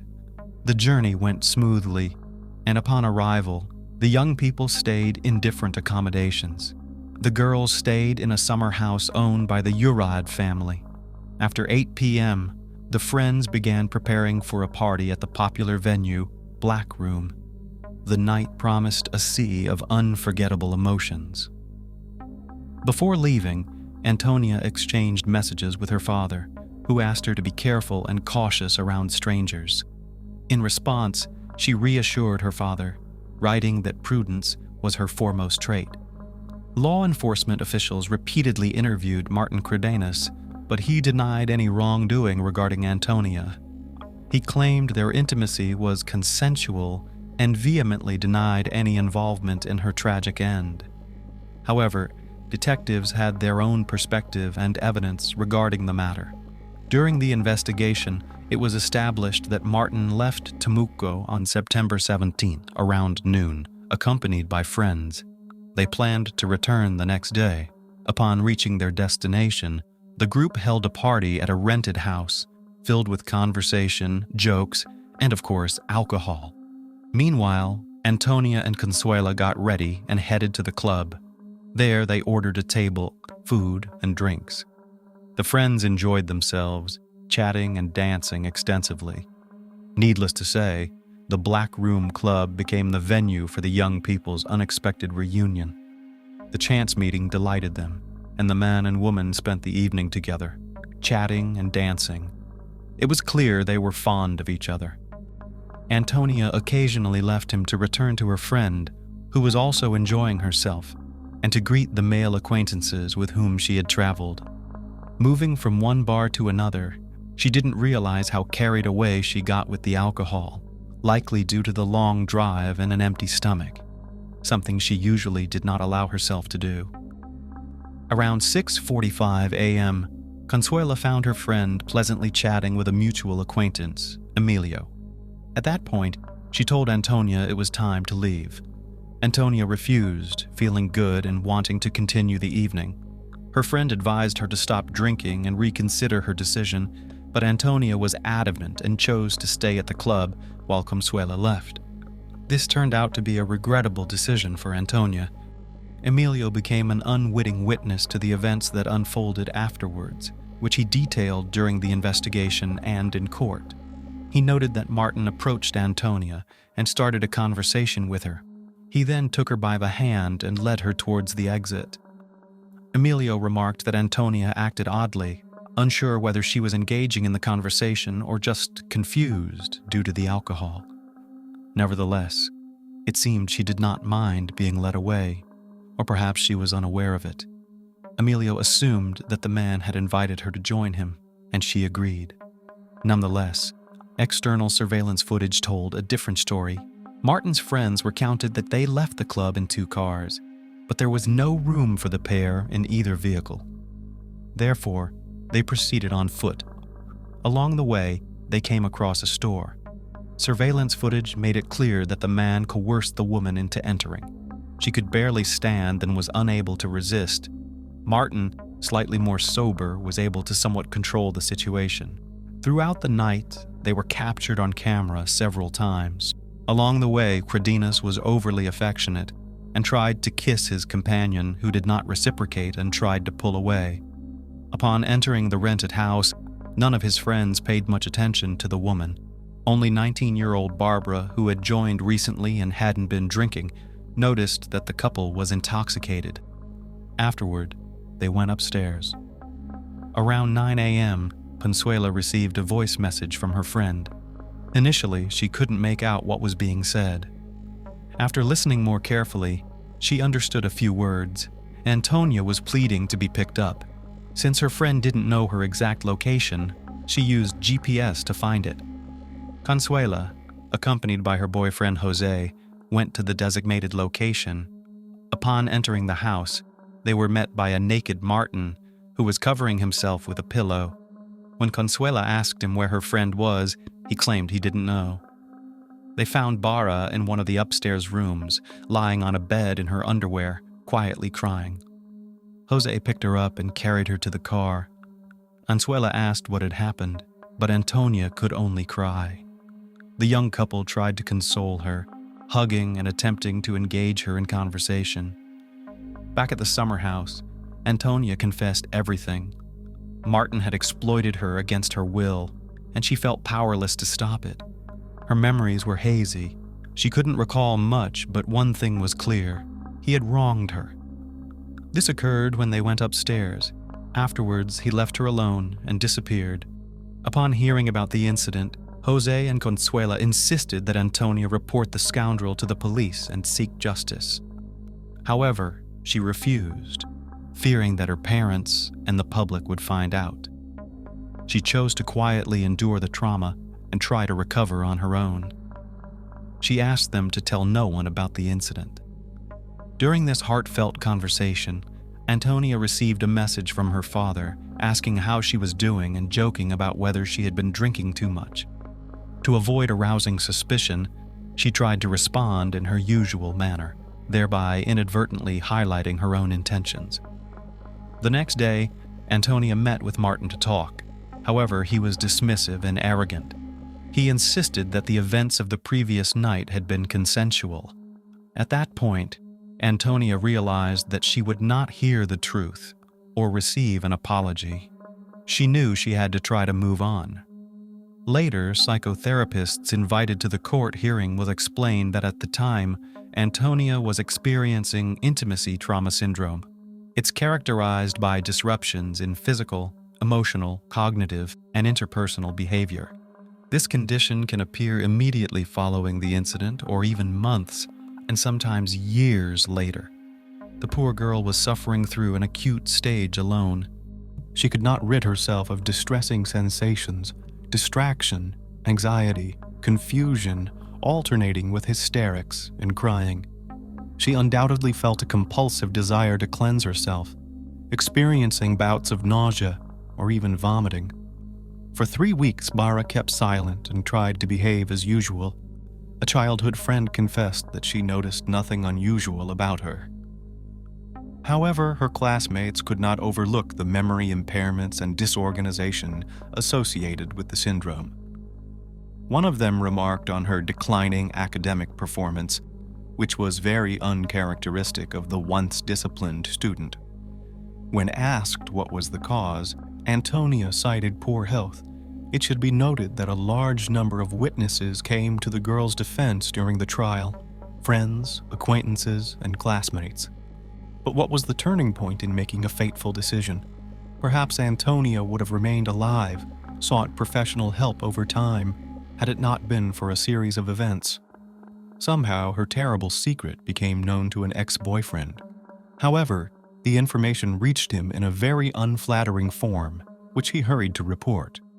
The girl replied that she was not at fault for what had happened.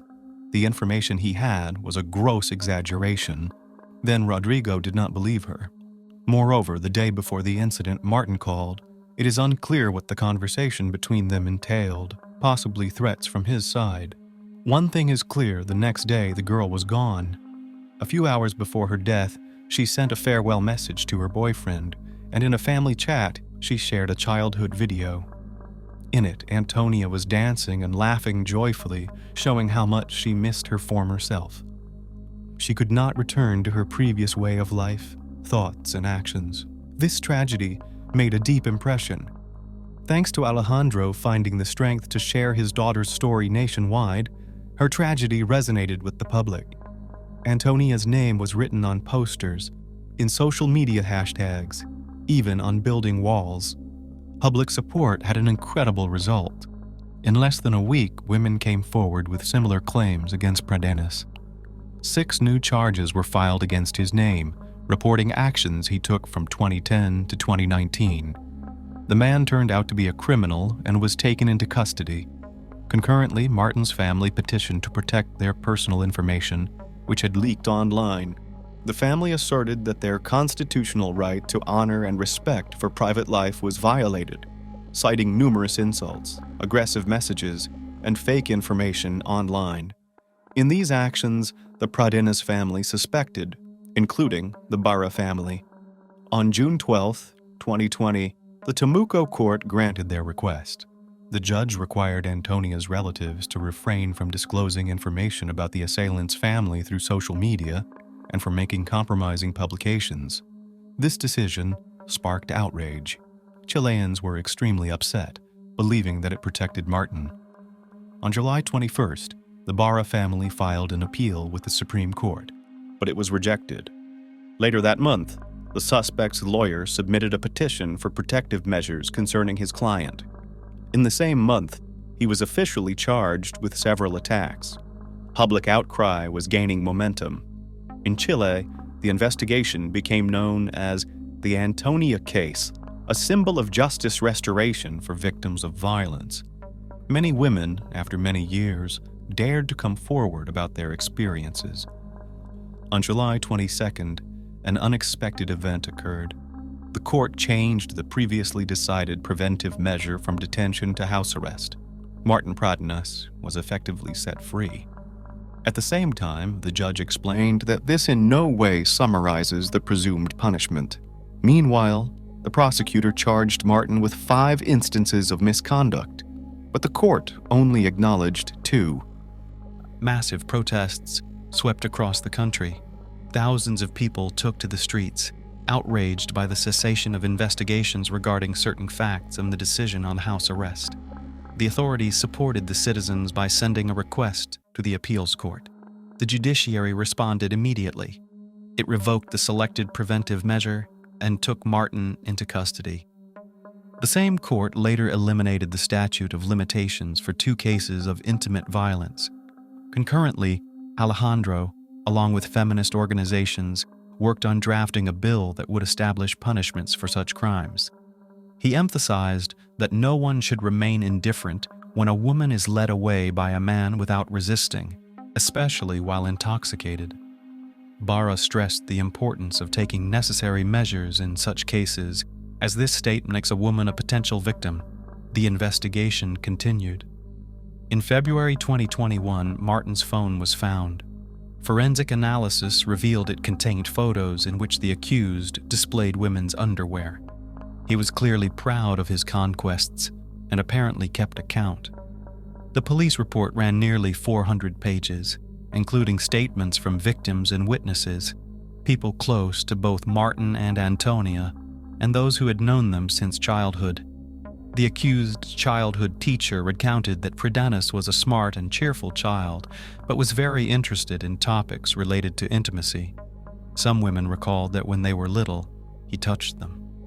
At the time, however, no one thought much of it, as they were all children. On June 14, 2022, the criminal court in Temuco commenced its hearings, which were expected to last over a month.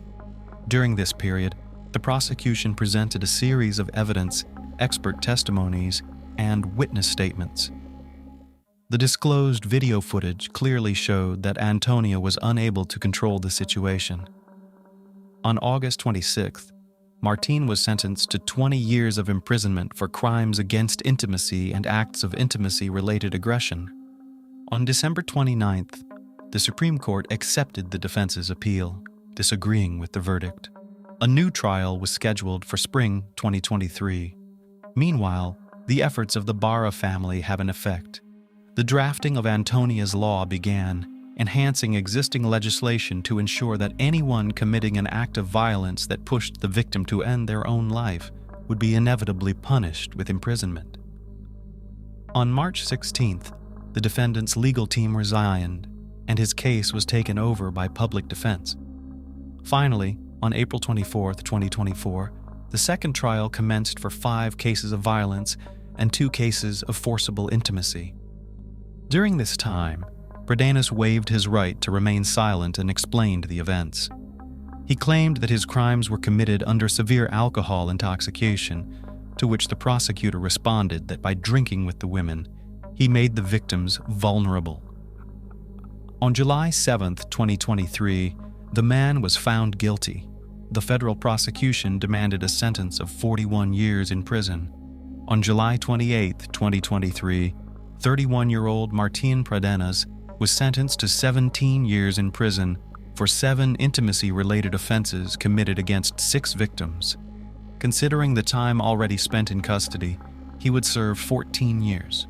The tragedy that befell Antonia Barra helped expose a dangerous offender. It's unknown how many more innocent women might have suffered from his actions. The line between harassment and flirtation is very thin. One can never be prepared for someone deciding to cross that perilous line. However, the societal changes that have occurred have altered the perception of victims of violence. Now everyone understands the risks of uncontrolled desires and the inability to control oneself. Ultimately, the body and soul of another person are as fragile as a crystal vase, thus precious and inviolable. All world religions and nationalities have the same attitude to family values. A family is a home in which all its inhabitants should be comfortable, regardless of age and gender. Therefore, it should be built on love, respect, trust, and understanding. Family is the source of life. Parents, by their own example, instill in their children important postulates for the continuation of the family and traditions. Many people strive to create a strong and friendly family in which there is a sense of community and harmony. But not everyone succeeds. Sometimes people, creating a marriage, enter into destructive relationships. These ties destroy not only them, but also those who are around, and they tend to be very vulnerable. Hollywood movies show perfect love, full of tenderness and sincerity. Beautiful and strong men literally carry their beloved women in their arms. But reality, as we know, is different from the picture on the screen. This story is about a terrible tragedy that happened in one Indian family. The happiness of one turned into misfortune for the other, towards dreams. Jessica Patel was born on September 16, 1983. Her family lived in a Hindu community in Leeds, West Yorkshire, England. She was the eldest child, so she grew up diligent and obedient from childhood. The girl studied well, helped around the house. At the same time was cheerful, had a perky character. Jessica had many friends, but she especially emphasized Mitesh. The boy was 3 years older than her. Unlike her, he was modest and shy. The children often played with each other. As she grew up, the girl blossomed, becoming more and more beautiful.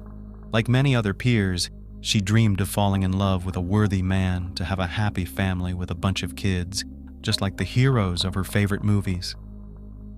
Nevertheless, the fantasies of the young beauty did not prevent her from being intelligent and purposeful. She wanted to be independent, to be established in life. Therefore, in 2002, she entered De Montfort University in Leicester. 4 years later, she continued studying pharmacy at the University of Manchester. There again, Jessica began to communicate with Mitesh, who by chance studied at the same faculty. While the young people did not see each other, the young man matured, became confident and handsome. Gradually, their friendship developed into romantic feelings. Mitesh showered the girl with compliments and gifts, was very attentive and caring. However, the bright streak was suddenly replaced by a dark one. Life presented a serious test for Jessica. Her mother died of an incurable disease. The grief-stricken daughter took the loss of a native person hard. Mitesh supported his beloved in everything, did not leave one with bad thoughts. During this time, the relationship of the couple became stronger. Once Jessica confessed to her sister that she finally found a reliable shoulder. It seemed that her boyfriend was perfect in everything. Happy marriage. In 2008, Mitesh Patel asked the girl's father for permission to marry her according to all Hindu rules. The father did not particularly like the candidacy of the future husband of his daughter. In addition, he believed that it is too early to marry. But Jessica tried to convince him otherwise. And in July 2009, their marriage took place. The ceremony was held in the garden of the parental home of the bride. Family life of the newlyweds seemed as beautiful as the wedding. Soon, however, Mitesh's behavior changed. He became aloof and cold. Jessica complained to her sisters that she began to feel lonely. In addition, the intimate life of the newlyweds left much to be desired. After the wedding, they did not have intimacy for about 10 months. All this was very upsetting for the young wife. She could not understand what happened to the former feelings, looking for a problem in herself. In 2010, Jessica graduated from university. Now she had the opportunity to start a career as a pharmacist. In short, live and be happy, prosperity, higher education, a beloved husband. Except that Mitesh's attitude deteriorated. The man became bossy and suspicious, controlled his wife's every move. In February, her family suffered another grief. Her grandfather fell ill. His health was deteriorating every day. The end was imminent. While the whole family spent the last days by his side, his beloved granddaughter visited him only rarely. Sister Manal later confessed that her husband did not allow Jessica to stay with her parents for a long time, and in general, often go anywhere. On this ground between the spouses, there was a conflict. The young woman did not understand what earned such distrust, which openly informed Mitesh. However, he became more angry and hit the unfortunate woman in the face. The young people came from traditional Indian families where the head of the family has the final say. So she had no choice but to obey the man. Loneliness in marriage. One day Jessica shared her concerns with her family. She said that she suspected her spouse of cheating. According to her, every time Mitesh talked on the phone, he went to another room. Sometimes he did not go to bed until late at night, spending long periods of time alone. In 2012, the wife's assumptions were confirmed. She accidentally saw in her husband's phone love correspondence. Hoping to gain support, Jessica found nothing better than to tell about everything to Mitesh's cousin. They had communicated well earlier, so the young woman was counting on help or advice to save the family. However, Mitesh's brother brushed it off, making it clear that since her husband was cheating, it was all her own fault. This situation deprived Jessica of understanding from her husband's relatives. In parallel, he forbade her to seek comfort in the arms of her sisters. It was clear that Mitesh was hiding something. He was afraid to lose the authority and respect not only of his family, but also of the local community, so he restricted his wife's communication in every possible way, hoping for a miracle. In 2014, Mitesh and Jessica moved to Linthorpe, a suburb of Middlesbrough, North Yorkshire, away from the family. The couple bought a spacious house with many rooms, made renovations. A year later, they rented a premises in which they opened their own pharmacy. Jessica believed that the move would be the beginning of a new life. Relations between them did become warmer. The only thing missing was children. During the 6 years of their life together, the woman could not get pregnant. Mitesh began to hint that if this did not happen, he would be forced to leave her. Therefore, in October 2015, she decided to resort to IVF. The first few attempts were not successful. The woman became nervous and increasingly depressed. Her condition was aggravated by taking hormones. In addition, instead of the expected care and warmth, Mitesh became distant again. He pretended to be a courteous husband only in public, and when he returned home, he would not let the phone out of his hands. He could snap. Nervous tension reached the limit. as a result of which the wife could not stand it and suggested separation. She told her husband that she was disappointed in him and unhappy in the marriage. The man's response surprised her. He began to assure her that he loves her and in time everything will get better, and the best way to strengthen family ties will be a baby. Jessica believed his words. She had not heard anything like that for a long time, so after receiving a small portion of attention, she calmed down. Mitesh convinced her that he wanted children and a complete family, only did not tell her that for this he had assigned a special role to his spouse. On May 9, 2018, the Patel couple received great news. 3 embryos were successfully fertilized. Their transfer was scheduled for next month. This meant that soon, with the successful development of events, they would become parents. The future mom was over the moon. She was so happy that she hurried to tell her family about everything. Everyone was looking forward to the replenishment, except that it did not happen. A few days later, Jessica was not. Mysterious murder. On the evening of May 14, 2018, the emergency service received a call. The caller turned out to be Mitesh Patel, who found his wife's dead body wrapped in duct tape at home. Gasping with excitement, the man said that he left home to buy something to eat and to see the guys at work, to pick up his laptop. When he returned home, he found his house burglarized and his wife lying unconscious. Sobbing, he added that the woman's skin was very cold and dark marks could be seen on her neck. The dispatcher informed Patel that help was close at hand, with a police unit on its way. When officers arrived on scene, they found the woman's body on the living room floor. Her wrists and ankles were bound with duct tape, and a bag from the grocery store was lying nearby. Unfortunately, there was nothing the paramedics could do to help. Jessica Patel was murdered. Investigators had to figure out what motivated such a brutal crime. The house was turned upside down, and closet drawers were gutted. The criminals were clearly looking for something to eat, as they even ripped up the mattress of the couple's bed. Then jewelry and cash were discovered missing. Everything pointed to a robbery. Moreover, the husband of the murdered woman was convinced that the house had been broken into by robbers. In his statement, Mitesh said that on the unfortunate day he worked his morning shift, then worked out at the gym and came home. After work, his spouse returned around 7 p.m. The man volunteered to go get a pizza and left the house at 7:44 p.m. Thanks to a CCTV camera at a local pizzeria, it was possible to confirm his words. It captured the Patel placing the order. He was friendly with the staff and had a relaxed demeanor. Before leaving the establishment, he called his wife to tell her that he would be back soon, but did not get through. On the way out, Mitesh decided to stop at a pharmacy, so he stayed longer than he had planned. At 8:50 p.m., he returned home and saw a horrible picture: scattered belongings and a bound wife. Neighbors were no less shocked by what had happened. The neighborhood where the couple lived was considered one of the most prosperous and peaceful. Nothing criminal had ever happened in the neighborhood in its history. Jessica's autopsy revealed that the cause of death was strangulation. The attacker initially used a bag, after which he wielded his bare hands. Finally, probably to be sure of the victim's demise, he used an electrical cord as a ligature. Since no signs of forced entry were found, the investigation put forward an initial version.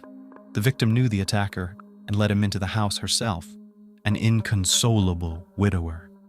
As soon as Jessica's family learned about her death, her father, along with her sisters, immediately came to support her unhappy husband.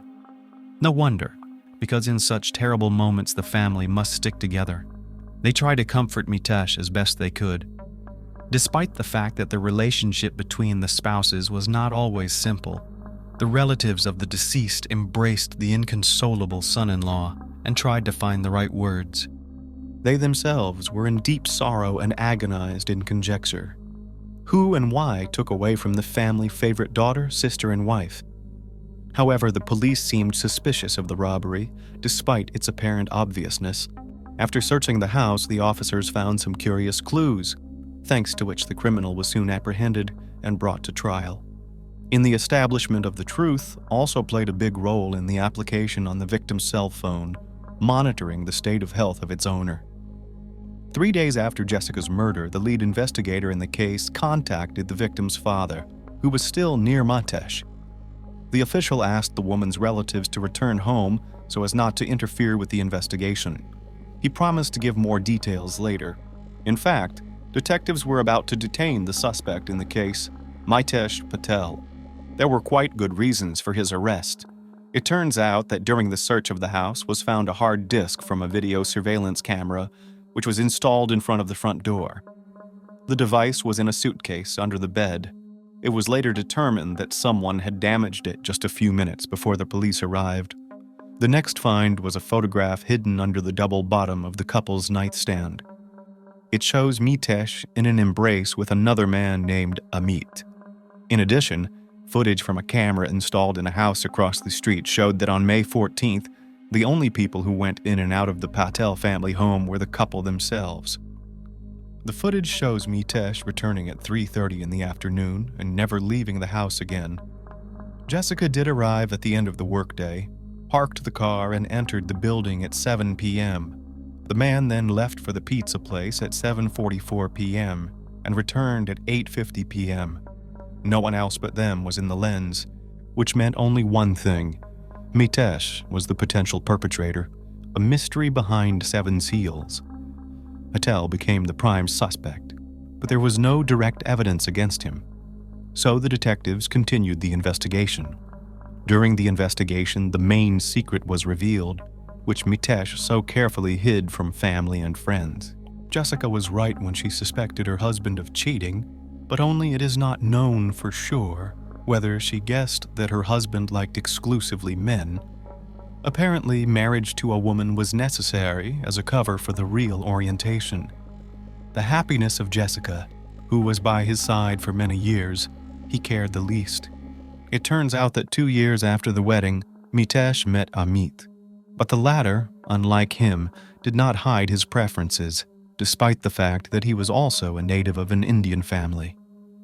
The men immediately liked each other and began to meet secretly. Leaving on a business trip, the exemplary-looking spouse spent time with his lover. In 2016, Amit left for Australia, but their romance continued. In the head of Mitesh, a terrible plan was born. Together with her lover, they wanted to not only start a family, but also become same-sex parents using Jessica's embryos and a surrogate.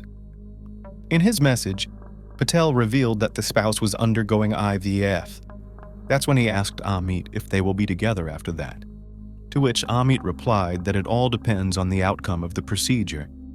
While communicating, Mitesh made it clear that sooner or later there will come a time when there will be no obstacles in their relationship.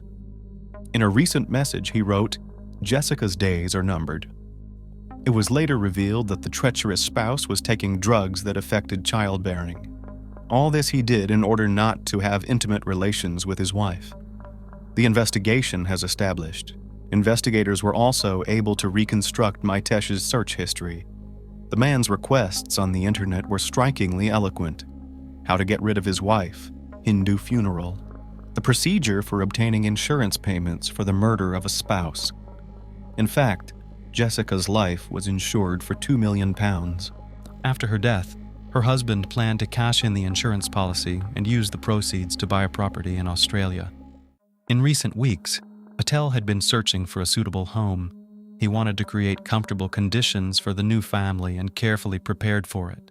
During the study of the spouse's cell phones, in addition to the denunciatory correspondence, the investigators focused their attention on an application that counted the number of steps taken by the owner of the smartphone for the day. It was found that since 8:04 p.m., Jessica had not moved again. However, after 15 minutes, her phone had already recorded a movement of 14 steps. Apparently, these were her last movements, or someone simply moved the device. As for Mitesh's activity, his phone showed high physical activity readings just prior to his wife's murder. His heart rate was higher than his typical rate. There were sudden ascents and descents of stairs between 7:44 p.m. and 8:30 p.m. Apparently, at this point, he was staging a burglary by throwing things around the house. and before calling 911, Patel went upstairs to hide evidence, a hard drive from the surveillance camera. In the safe of the pharmacy the couple owned, police found stolen jewelry and 25,000 pounds, as well as a couple of gold bars, all of which the widower said had gone missing from the house during the robbery. Also found there was a skein of duct tape similar to that used to wrap the victim's arms and legs. The torn end of the tape matched the one that was taken as evidence from Jessica's body. Apparently, it was with the goal of getting rid of the evidence that Mitesh stopped by work the evening after the pizza party. Although the man had been planning the crime for several years, he was extremely careless in his approach to the crime and left a mess everywhere. There was no doubt about his guilt. On top of that, the genetic examination of the material collected from under the fingernails of the murdered woman determined the DNA of the spouse. There were also scratch marks on Mitesh's neck, which he did not even try to hide, claiming that he had fallen. The trial and life afterward. Patel did not admit his guilt either during the investigation or the subsequent trial. He said that he did communicate with Amit, but everything that happened was a big coincidence. The trial of the accused lasted 3 weeks. The picture of what happened was established. The husband attacked his wife as soon as she entered the house. She fought back and scratched, but the forces were unequal. Mitesh had initially chosen a different method to kill his wife. A large dose of insulin was found in her blood, which could have been fatal, but much later than the perpetrator expected. An overdose of insulin causes coma and subsequent death. However, anything could have happened during this time. Eventually, the criminal's plan could have been thwarted. So Mitesh decided to finish Jessica off by putting a bag over her head. To make sure his wife was finally dead, he strangled her with his hands and then used a cord. As physical evidence, the prosecution showed empty ampoules that were found in Patel's laptop bag. It took him 20 minutes to take the life of a woman who had been by his side for years and shared the same shelter. The man showed incredible cruelty towards her. He then tied up his wife's hands and feet, making it look like a robbery. Afterward, he drove to the pizza place like nothing happened and even called her. Jessica's family could not believe what they heard. Both sides of the family were in complete shock. No one would listen or believe Jessica when she was looking for help and support.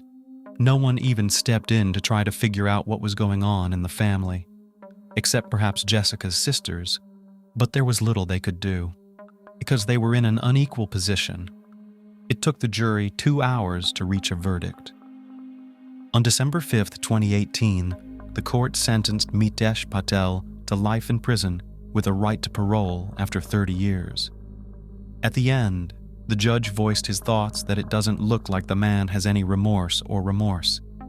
In all likelihood, the only person Mitesh truly felt sorry for was himself. It is unlikely that the family will ever forgive the man for the sin he committed. They pray for Jessica every day and remember her. According to Hindu beliefs, her soul must be reborn. Since she suffered a lot in life and was unhappy, but remained a good person, in the next incarnation, she will be rewarded. At least that is the comfort of her loved ones, who have nothing else to do but mourn and hope for a reunion after death.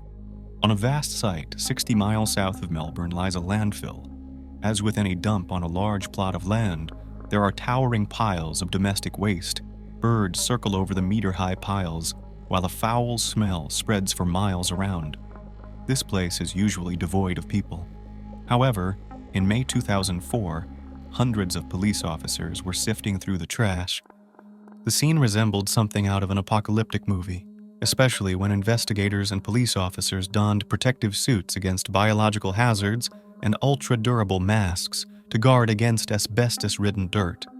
The area was littered with thousands of blue trash bags. Each day of searching was incredibly challenging. They had to check every bag. This lengthy and inevitable process significantly delayed the investigation. After 3 weeks of searching, the officers were disheartened and had exhausted their moral and physical resources. On the final day, they had one last chance to find the mother and daughter. Narelle Fraser, a young woman working in the missing persons department, had put significant effort into the search from the first day. each time apprehensively beginning the inspection of a new blue bag. Around 10 a.m. on another day of searching, an excavator pulled up another batch of bags from the depths of a massive pile of garbage for inspection. Fraser noticed a blue bag stuck at the top of the bucket. As she had done hundreds of times over the past days, she paused the search to conduct a thorough examination of the excavated trash. Climbing up the pile, the woman opened the trash bag, but seeing only a kitchen glove, she signaled to continue the search. But something was off. The investigator's intuition brought her back to the bag, and when she reopened it, she saw something else. What she had mistaken for a kitchen glove was actually a bloated, decomposing human hand. She screamed aloud. She had found them. Today, let us visit the marvelous Australia, specifically Mornington Island, where despite the beauty of the surrounding nature, mild climate, and welcoming atmosphere, a nightmare akin to a horror film occurred. In May 2004, John Sharp appeared on television pleading for help. Holding a photograph, he tearfully implored anyone with information about the disappearance of his wife and daughter to contact the police and assist in their search. As it turned out, Anna Sharp and her 18-month-old daughter, Gracie, had been missing from their home since March. Let's start from the beginning and figure out who is involved in the disappearance of Anna and Gracie Sharp. We'll learn where the mother and daughter went, and whether John Sharp could have really harmed his own family, or if someone else is to blame for their disappearance.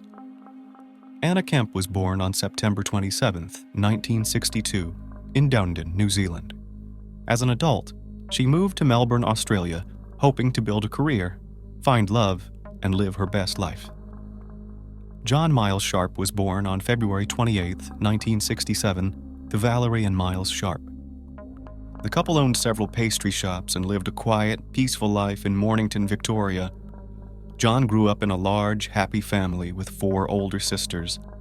Later, the Sharp family welcomed another boy. John Sharp's early years were largely unremarkable. He had social issues and was heavily dependent on his parents. He had low emotional intelligence and lacked the ability to cope with stressors in his life. Sharp completed 12 grades but failed his exams. In addition to a lack of emotional intelligence and an unwillingness to face his own problems, he couldn't handle stress, so he tended to shift decisions onto others. After leaving high school, John took a job at the State Bank, where he met Anna Kemp. At the time of their meeting, Anna was 31 and John was 27. They were very different in temperament. He was always a loner and had no friends because he had been very shy since childhood and could only communicate freely with his family members. Anna, on the other hand, was cheerful, lively, and attentive to others. This greatly attracted John, and he showed her as much attention as he could afford. At first, she did not like him, but then she noticed his interest in her and saw how he opened up around her, transforming from a reserved, silent man into a confident and engaging conversationalist. Anna took notice, and the young couple began dating. In October 1994, they married. The ceremony was modest and took place in a close family circle.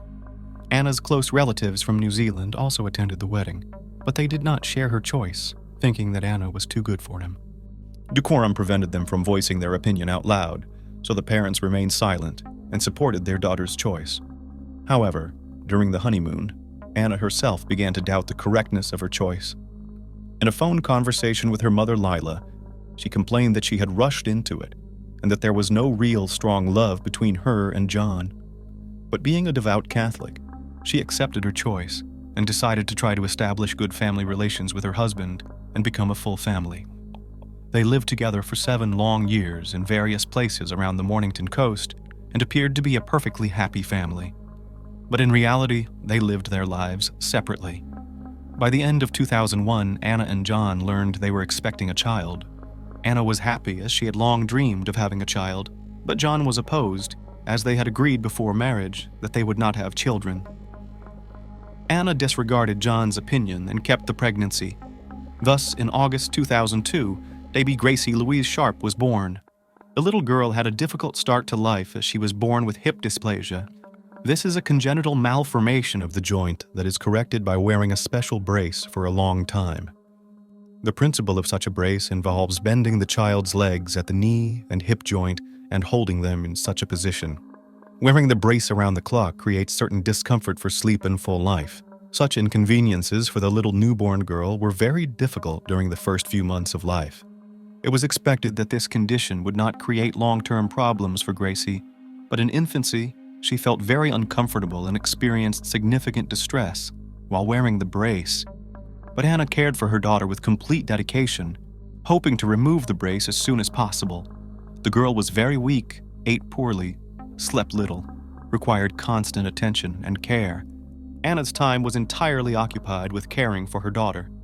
John was dissatisfied that his wife, Anna, devoted all her time to their daughter Gracie, and their marital relationship grew increasingly tense. However, Anna was unconcerned with John's feelings, as she was fully occupied with their daughter. Even after the removal of Gracie's brace, her sleep issues worsened, prompting Anna to seek professional help. The ordeal was exhausting for her. Anna quit her job to dedicate all her time to Gracie. The Sharp family was financially well off and wanted for nothing. In previous years, John had started a company in property staging and flipping, which allowed them to build a substantial financial cushion. In late 2003, the couple bought a house on Prince Street, close to John's parents' home. Soon after moving in, Anna surprised John with news of her second pregnancy. Anna was thrilled, as she had dreamed of having 2 children, but John was very displeased with the news and even once questioned whether the child was his. Despite their differences, their relationship appeared to be quite good. On March 21st, 2004, Anna, John, and little Gracie were invited to a family celebration. They seemed perfectly happy, and none of the attendees noticed anything unusual. But 2 days later, Anna disappeared. John behaved oddly. Perhaps each person grieves in their own way, but he did not report her missing to the police, nor did he look for her among friends and relatives, as if he knew where his wife was. And so it turned out. Sometime later, John confidently told Anna's mother in a phone conversation that she had run off with another man. He explained that he didn't know where she was or with whom. He also mentioned that Anna had taken her mobile phone with her. However, little Gracie stayed with John. This was most strange to Anna's relatives. They couldn't believe it, knowing that Gracie was neither needed nor of interest to John, and Anna would never have done such a thing. Anna's relatives never believed the story John told them. They knew Anna well enough to believe that she would never leave her Gracie, who still required constant care. On March 28th, John called her parents again and reported that Anna had come home by taxi and taken Gracie. He also stated that Anna would not return and that the child she was expecting was not his. This news completely dismayed the Kemp family. What John told them about Anna was not true to their daughter, but Anna's mother was adamant that her daughter would not leave the house, especially 20 weeks into her pregnancy. So who is John Sharp, a grief-stricken father and husband, or a participant in the disappearance of his own family? Over time, Anna's family received a letter via social media, stating that she had moved to another city to start a new life with a new lover, and asked not to be disturbed until she was fully settled. In the letter, she wrote that she was unhappy in her marriage to John, was tired, and wanted to start over in a new relationship. But Anna's relatives knew she would never behave like that. She would call, talk, and not hide like a fugitive. Moreover, the letter was not written in Anna's style, which cast significant doubt on whether it was actually penned by her. The facts that Anna herself wasn't answering phone calls, that she was unreachable, and the strange letter, seemingly not written by Anna herself, compelled her relatives to contact the police. Following protocol, the New Zealand police called John Sharp, but were told the same story about her leaving him for another man. There were enough suspicions to report the case to the police in Mornington, Australia, who immediately contacted John. Sharp failed to convince the police that everything was fine, and they promptly referred the case to the Victoria Missing Persons Unit. Within a few hours, an investigative team was dispatched. However, the truth is not always obvious, and the police conducted a thorough check. They visited the Sharp home, where John remained alone. John cooperated with the investigation and appeared genuinely distraught and upset. He recounted how Anna, upon leaving for the first time, got into a blue car. He reported that Anna and Gracie had moved to Chelsea. They took all their belongings and are likely now happily living their new life without him. After John's testimony, the police asked to inspect the house, and he agreed without hesitation. The first floor looked completely normal. The inspection of the second floor somewhat surprised the investigators. The main bedroom lacked a mattress, and the children's room was missing a crib. John explained that he had sold the mattress, and Anna had taken the crib to their new home. The police then checked Anna's phone. The last calls were to an insurance company and one from an unknown number. In the first case, she wanted to add a new family member to the insurance. The unknown number turned out to be from a regular TV repairman. It turned out Anna had arranged for him to come and repair the television in their living room on March 24th, which had been broken for a long time. The police located this repairman, and he said that when he arrived for the job, John answered the door and told him that his services were not needed as the television was already working. The police also checked social networks, but Anna did not use them.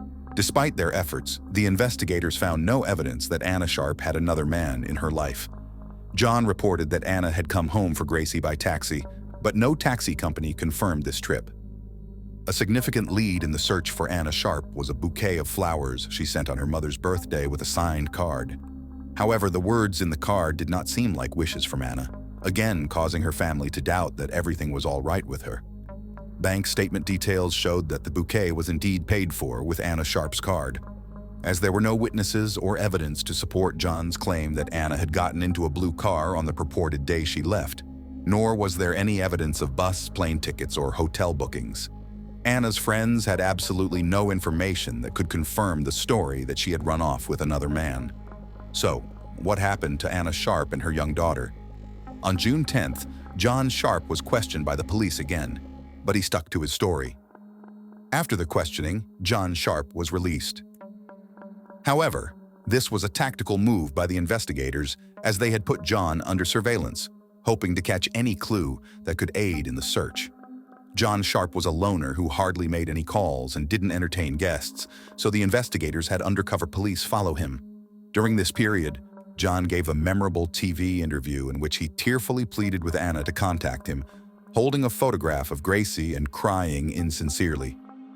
The surveillance team continued to tail him and one day caught him in a suspicious act. After the interview, he drove to Chelsea Beach. He walked cautiously, frequently looking over his shoulder to ensure no one was watching or following him. He approached a specific bush on the shore and pulled out a white plastic bag. Taking it, he returned to his car. There, he took a phone out of the plastic bag and made a call, then drove to the nearest ATM and withdrew cash. After that, he put everything back in the bag and buried it under the bushes on the beach. All these suspicious activities were captured on video by the surveillance team. Then John went home and called the missing persons department, claiming his wife had just called him and withdrawn cash from their joint account. After obtaining video evidence of Sharp disposing of incriminating evidence in a trash bin and retrieving a credit card hidden in the plastic bag, he was arrested. During initial interrogations as a suspect, John continued to repeat his story. However, he could not explain why he buried Anna's phone and her bank card. John fell silent. The detectives knew they needed to find another way to get through to him, so they invited his parents, showed them the incriminating footage of their son on Chelsea Beach, and then sent them to talk to him. An hour later, they emerged, and Sharp was ready to talk. Initially, John Sharp stuck to his story, but eventually, he confessed to the elimination with a spear gun of 41-year-old pregnant Anna Marie Kemp Sharp and 20-month-old Gracie Louise Sharp. During press conferences with John, his parents were always present. John would interrupt the conversation and leave the room. He would feel ill. He behaved unnaturally. He would roll his eyes and cry. According to him, Anna was a tyrant with a difficult character. He decided to eliminate her to save himself. An adult man ended the life of his pregnant wife because, in his view, she stood between him and his family. But beyond his confession, the police continued to look for evidence. During further searches of the house with detection dogs in the bedroom and little Gracie's room, traces of blood were found. In the trash, they found notes where John had written everything he planned to say during interrogations. A torn photo with the name Francis was also found. Anna had hoped to name their expected son Francis. In subsequent interrogations, John Sharp detailed how he had planned the end of his pregnant wife and then his young daughter. On the evening of March 23rd, the couple argued, after which Anna went to bed, but John did not. He wallowed in self-pity, believing his marriage was unhappy. It was then he decided to retrieve his spear gun from the garage. The circumstances of buying the spear gun were quite suspicious, as John Sharp had never shown any interest in spearfishing or any sport requiring such equipment. Nevertheless, he bought 2 spears for the gun using cash, leaving no trace that could prove the purchase of the weapon. While his wife slept, he loaded the gun and returned to their bedroom. John positioned the gun just inches from her left temple and fired into her skull. The shot did not instantly end Anna's life, so Sharp took the second spear and fired again. He then covered his now deceased wife with towels to avoid looking at her face, went downstairs, and slept on the couch. The next day, John Sharp woke up and went about his day as usual. He dropped his daughter Gracie off at daycare, came home, and a TV repairman visited while Anna's body still lay in the bed upstairs. After the repairman left, John tried to remove the spears stuck in his pregnant wife's head. It was a difficult task, so Sharp decided to unscrew the shafts and leave the spear tips inside Anna's skull. Then, he dug a shallow grave in the backyard and buried her, throwing her into a dirty pit. He then casually went to pick up his daughter from daycare as if nothing had happened. The deception began. John Sharp made up an elaborate story about his wife leaving him for another man and told it to his mother-in-law in New Zealand. On March 27, 2004, John put his daughter Gracie to bed. He drank several glasses of whiskey and Coke. While intoxicated, he went to the garage and loaded his shotgun with a spear he had just purchased and buried the other 2 spear tips in the backyard with his wife. He then walked over to Gracie's crib and aimed the weapon at her head. Either Sharp closed his eyes or the alcohol prevented him from aiming, but the first shot penetrated Gracie's skull but did not cut off her life. She screamed in agony as the spear slammed into her head. Then he reloaded the gun and fired 2 more shots at Gracie. Amazingly, she survived. Finally, the distraught father pulled the first spear out of Gracie's skull and fired the final fatal shot. John Sharp later admitted that the moment he ended his wife's life, he knew he had to do the same to his daughter. He even took Gracie with him to the sporting goods store to buy new spears for the shotgun.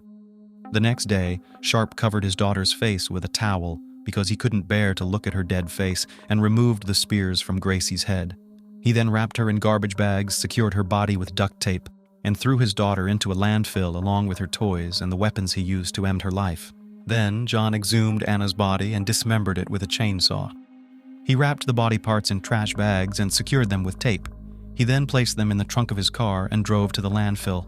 The investigators had enough evidence for an arrest, but did they have enough to charge and convict him? There was still hope that further surveillance might lead them to the bodies. However, after several days of inactivity from John Sharp, the team decided to arrest him and bring him back to the Missing Persons Department. John Sharp's confession to the ends of his wife and daughter was just the beginning of the horror. The task of finding the bodies he dumped at the landfill like trash was daunting. Due to space constraints, bins from the Mornington City dump were transferred to another landfill.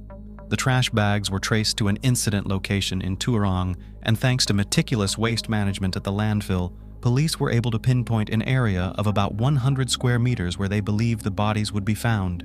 This saved the team an immeasurable amount of time and effort. At the end of June, extensive searches began, and for the next 3 weeks, the police meticulously sifted through the trash at the landfill near Devil Bend Reservoir. Australian winter corresponds to summer months, and almost all 3 weeks were rainy and chilly. However, the search did not stop for a minute. For the police officers searching for the mother and daughter, this case became a personal mission. They ventured out in any weather and on their days off, despite the challenges of working in protective suits, masks, and the daunting environment. After 19 days, Norelle Fraser discovered a bundle containing part of Anna Sharp's body. Later, photographs of Anna's mother and other personal items were found at the landfill, likely fallen out of the bag when it tore during handling. After this long-awaited discovery, Norelle Fraser shared that she would never forget the experience of finding Anna Kemp's body. She felt as if Anna was somehow calling out to her to be found. She also confessed that the initial thrill the team felt at the first discovery quickly faded with the realization that little Gracie must be nearby. "I just held my head in my hands and cried. I cried for what Anna went through, for Anna's family, for humanity, I guess. At the thought of Gracie being there..." Fraser paused. By the end of July, all bags containing the remains of Anna and Gracie were found. At the trial, John Sharp confessed to the premeditated ends of Anna Kemp and Gracie. The adult man explained his act by saying his wife had been getting on his nerves. Therefore, he purchased a spear gun and practiced using it in the shed several days before the act. On the night of the act, after Anna had gone to bed, he grabbed the spear gun and fired at her head while she was asleep. He then buried her in the backyard. The next day, John Sharp went to a hardware store in Frankston and purchased a roll of duct tape, 2 polyethylene tarps, and an electric chainsaw. That same evening, after drinking heavily, he used the same spear gun to fire at his young daughter's head. Over the next few days, Sharp exhumed his wife from her shallow grave, cut her body into 3 parts, and disposed of her in the same manner as he had his daughter. He placed the body in a garbage bag and discarded it with household trash. As the charade continued, John began a thorough cleanup. He disposed of blood-stained mattresses and sent fake emails posing as Anna. He threw away Gracie's belongings and sent flowers to his mother-in-law for her birthday. In an effort to sustain his deception, John used Anna's bank card in a bank in Chelsea and even sent an email to her mother in New Zealand, pretending to be her. John Sharp appeared on television, pleading with his wife to contact him and her family to reassure them of her safety. "Anna, our marriage is over, but I still love you, and you are the mother of our wonderful daughter Gracie, whom we both adore more than anyone else." He signed a written statement to the police, claiming he had nothing to do with her disappearance. John Sharp continued to lie for 3 months. However, he was no actor, and his script did not have the ending he had planned. On August 5th, 2005, John Miles Sharp was sentenced to 2 consecutive life sentences for the murder of his pregnant wife and child, with no chance of parole for 33 years. He is currently held in solitary confinement due to threats and assassination attempts by fellow inmates. John Sharp, dubbed the Mornington Monster, was sentenced in 2005 to 2 consecutive life terms and is considered the worst case of familicide in Victoria. Anna and Gracie were buried in Anna's hometown. The name of their unborn son, Francis, is inscribed on their shared headstone. In Gracie's documents, the father's name is now left blank. But did John really murder his wife because of their loveless marriage and his desire not to have another child, or was there another motive? In addressing his dislike for his wife and child, he could have done what many in the modern world do, divorce and move on alone, but that's what any rational person would say. John Sharp, a true monster, chose to solve his problems by ending the lives of his loved ones. Amidst all the madness that had taken over his mind, it's clear that he had lost touch with reality. There's no other explanation. Sometimes exes come back, but the scary thing is not their return, but the fact that they may come back with weapons in their hands. On January 18, 2014, a young couple holding hands walked out of church. It was a bright day they had been looking forward to. The many people attending the service were still inside the church. The man and woman hurried to their parked car to grab boxes of toys and gifts for their young daughter, who was waiting for them at the church. But the subdued January silence was struck by loud pops. 1, a second, a third. The young men fell like dolls whose batteries had died. Scarlet pools of blood filled the asphalt around them. A few minutes later, the emergency services received a call that 2 people had been killed in a parking lot near the church. People ran out at the noise. General outrage and shock grew in the roll call of the crowd. A little girl who had not received her presents cried from the panic that gripped her. She, like other parishioners, heard the sounds of gunshots, but did not see the full horror of what had happened. Police arrived at the scene and taped off the area and examined the scene of the attack. When emergency ambulance doctors arrived, they were left with only 2 deaths. The victims were young married couple Nathan and Crystal Maddox. We're going to start at the beginning together. We'll take a look at the lives of our heroes and go into detail about the situation they found themselves in, and also be sure to discuss whether such a tragic end could have been avoided. When lies, betrayal, greed, fear, and darkness become an integral part of someone's mindset, it causes them to commit horrible crimes that no one could ever imagine. In fact, an entire family can be drawn into such crimes, causing many worlds to fall apart. Our story features the brutal double murder of Nathan and Crystal Maddox. So now, if you are interested in learning all the minute details of this case, let's get started. The events of this family send us to Texas, the small town of Combsnale in Tyler County, a town so small that with a population of 563 people, people know each other by sight, and some of them have started families and become relatives. Nathan and Kristen's relationship was very fast-paced. Young people lived on neighboring streets, lived together the first love and the first kiss. The girl's parents did not approve of her choice and in every possible way prevented their relationship. Kristen could not cross her beloved parents and refused her love, but fate presented a surprise, and Kristen learned that she was expecting a child.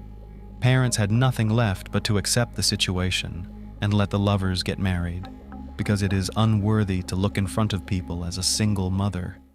Nathan and Kristen got married in Texas, and soon after the wedding they got a house and had their first child, a daughter, Madison.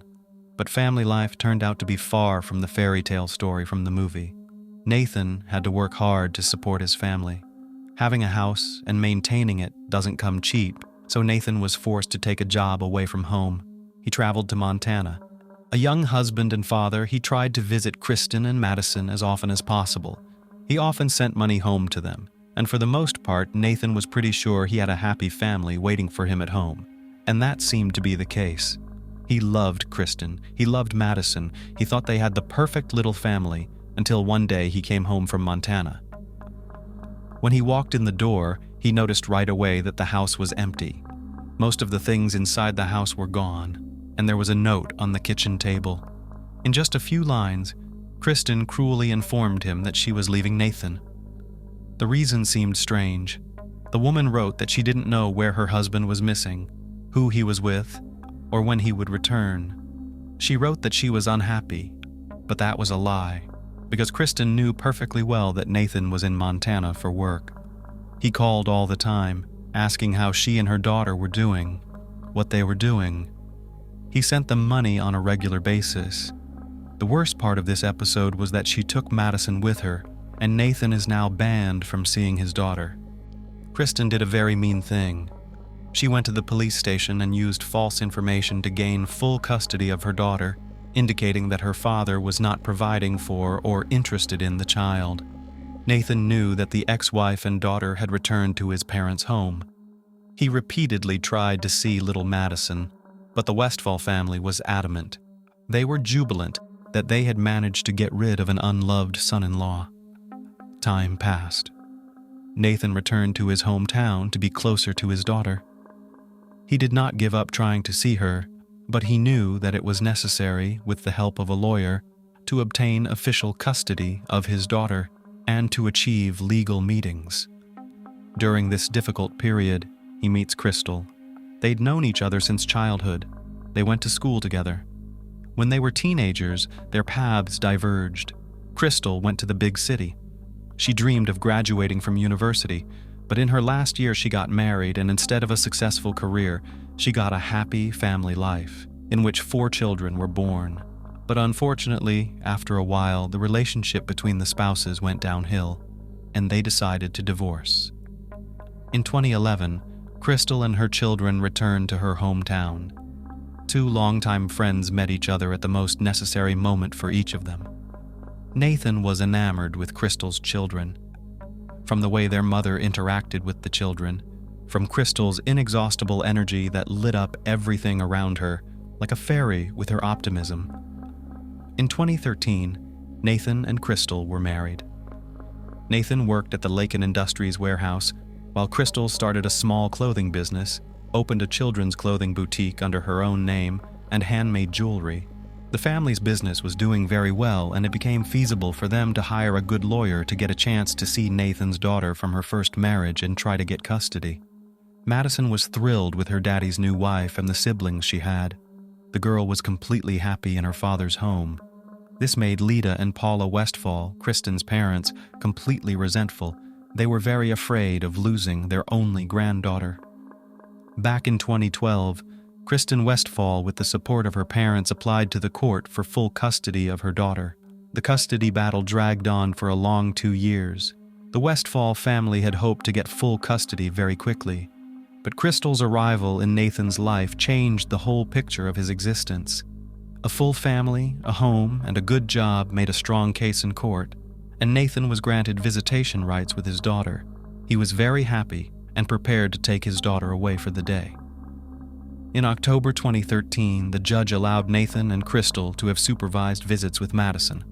On January 18, 2014, Nathan and Crystal arrived at Mount Carmel Church for Sunday service, after which they wanted to go for a walk with 6-year-old Maddie.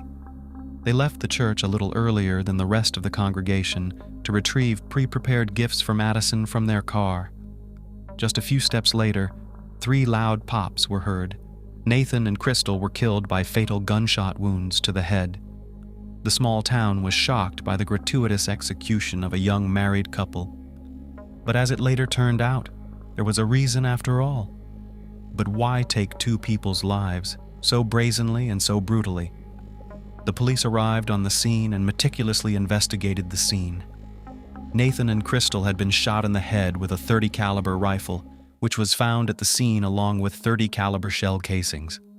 An autopsy later revealed that Nathan had also been shot in the thigh with a 20-gauge shotgun, leading investigators to assume that there were 2 shooters, as it is obvious that one person cannot shoot and reload at the same time. Investigators conducted a series of interviews with witnesses to gather information about the Maddox family and build their picture of what happened. They interviewed parishioners, acquaintances, and relatives of the slain family. But what surprised them most was the reaction of Nathan's ex-wife's family. Kristen and her parents were called to testify at the police station, as were the other witnesses. The further behavior of this family caused great surprise to the investigators. The Westfalls played up the tragedy too much, trying to hide their joy at the deaths that had occurred. Paul Westfall was so shocked that he went into a seizure, so much so that he couldn't believe the news of Nathan's death that he had to call emergency services. A grown man who had spent years trying to rid himself of Nathan's presence in his daughter's life was so upset that he had a seizure? Kristen was the first person interviewed, and her interview was a little creepy. She was the only one of the family to maintain a very calm and natural demeanor, despite the fact that she and Nathan had been together for a long time and had a child together. Kristen continued to give some really weird details about him, trying to bring out only the negative aspects of her ex-husband. She reported that she knew who killed him. In Montana, Nathan was listed in dangerous motorcycle gangs. One day, one of the gang members showed up at Nathan's mother's house and threatened to kill him. This story checked out, but it remained an empty threat because of an accidentally broken motorcycle, and the gang itself turned out to be a common exaggeration to confuse the investigation. Also, as an alibi, Kristen said that on the day of the crime, she was at the grocery store with her father Paul, a couple miles from the church, after which they both went home. Surveillance footage at 10:57 a.m. confirmed their presence at the grocery store. Paul Westfall told the exact same story, but Paul was a hunter and had a firearm in his arsenal, so his hands were tested for traces of gunpowder, but the result was negative. But until now, his reaction to the death of Nathan, whom he sincerely hated and never hid it, seemed to the investigators very strange and played. It left a sliver of doubt in his sincerity. Interviews with loved ones, over a short period of time, helped investigators discover that Nathan Maddox was involved in a custody battle over his daughter with his ex-wife, Kristen Westfall, and her family. After a long and bitter dispute in court, he was close to retaining custody, something that none of the Westfall family members strongly wanted. Such a desperate battle between the parties may well have been cause for reprisal. But the police had no concrete evidence to arrest any member of the Westfall family. The family consisted of 4 people, and 2 people were the shooters. Investigators had yet to be convinced of their story and figure out which family member pulled the trigger, taking the lives of 2 people, or whether a hired killer did it.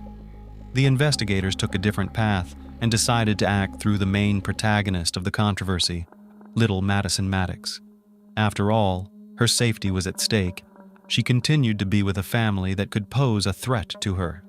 Police officers, along with Child Protective Services, CPS, came to remove the girl from the home, but faced a wave of protest and rage. The behavior of the older Westfall family entailed a search of the home. What the police later found in the house shocked them. A gun was stored on a shelf in an easily accessible place in the room. The culmination of the search was the illegal drugs scattered around the house. It turns out that in 2013, Kristen Westphal was charged and arrested for possession of a controlled substance. The arrests were repeated, which clearly indicated that Kristen couldn't be a good mother to Madison. When Kristen went to jail in early 2013, her parents were granted temporary custody of their daughter and would not allow Nathan to see her while their granddaughter was in their custody. However, despite Child Protective Services prohibitions, Kristen continued to live in the house with her young daughter in the same room and slept in the same bed with her. Even in 2014, with the injunctions in place, Kristen continued to live with the rest of her family and had daily access to her daughter despite being ordered by the court to move. After a search of the Westphals' home, where a used syringe with residue of illegal substances was found on a dresser and a gun on the nightstand next to Kristen's bed, little Madison was taken into temporary custody, and additional evidence found led to the Westphals' arrest.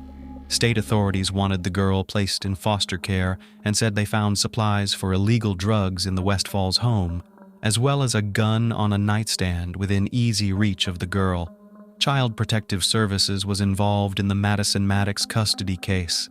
In March 2014, less than 2 months after the tragic murder outside the church, authorities made 4 arrests. Kristen Westphal, 29, her younger brother Cameron, and her parents Paul and Lita Westphal were arrested. There was no direct evidence of their guilt in the Maddox murder. Cross-examinations didn't produce the desired result either. So the police had to go for a little trickery to put the squeeze on the most vulnerable member of the Westphal family. That was 18-year-old Cameron. He was told that if proven guilty, all members of his family would face life imprisonment, and the direct killers would face the death penalty. Cameron was young and kind-hearted. He was very scared and quickly agreed to cooperate with the investigation, revealing all the details of what happened. The crime against the young couple, Maddox, turned out to be carefully pre-planned by the family gang in order to permanently exclude Nathan from the role of father. Shortly after the shooting episode, it was revealed that Nathan and his ex-wife Kristen, with the help of her family, had been secured a nasty custody disagreement over their 5-year-old daughter Madison. The long and costly legal battle was to end well for Nathan. The Westphals were concerned and carefully plotted a scheme to remove him from Madison's life. Nathan wanted to take care of his daughter alone, but the Westphals were not interested in letting her go even to see her father, let alone give him the girl permanently. The Westphals were very hurt by the fact that the former son-in-law had settled down in life and was living a good life. Thus, when the judge allowed him multiple visitations, it became obvious that he could win the trial, which led to Kristen coming up with an original idea to get rid of him once and for all. At first, Kristen tried to find someone to kill her ex-husband. When that failed, she and her father decided to do it themselves. On Sunday afternoon, the family often attended church, and the day of January 18th was no exception. Lita Westphal and little Madison drove to the appointed time for the service. Afterward, she had to hand the girl over to her father. In the meantime, Kristen and Paul went to a distant store and posed as customers to get on CCTV cameras to create a solid alibi. But they miscalculated the timing. Each family member had their own responsible role to play. For the entire interval, they communicated by text message, updating each other on the Maddox's movements. Letha, who had attended the service, informed Paul as Nathan and Crystal prepared to leave the church. She also called 911 immediately after the murder. Cameron took an active role in concealing the evidence. He discarded the gun used after his sister and father shot the newlyweds in the head near a remote church. He drove to a lake where he discarded the bag of weapons. Cameron soon agreed to cooperate with authorities and revealed that Kristen originally came up with the idea and the family went along. He also pointed out to investigators the location where he had discarded the murder weapons. Divers later retrieved said items, which confirmed Cameron's words. The police detained 29-year-old Kristen, her brother Cameron and her parents, Paul and Letha Westphal, and charged them with organized crime.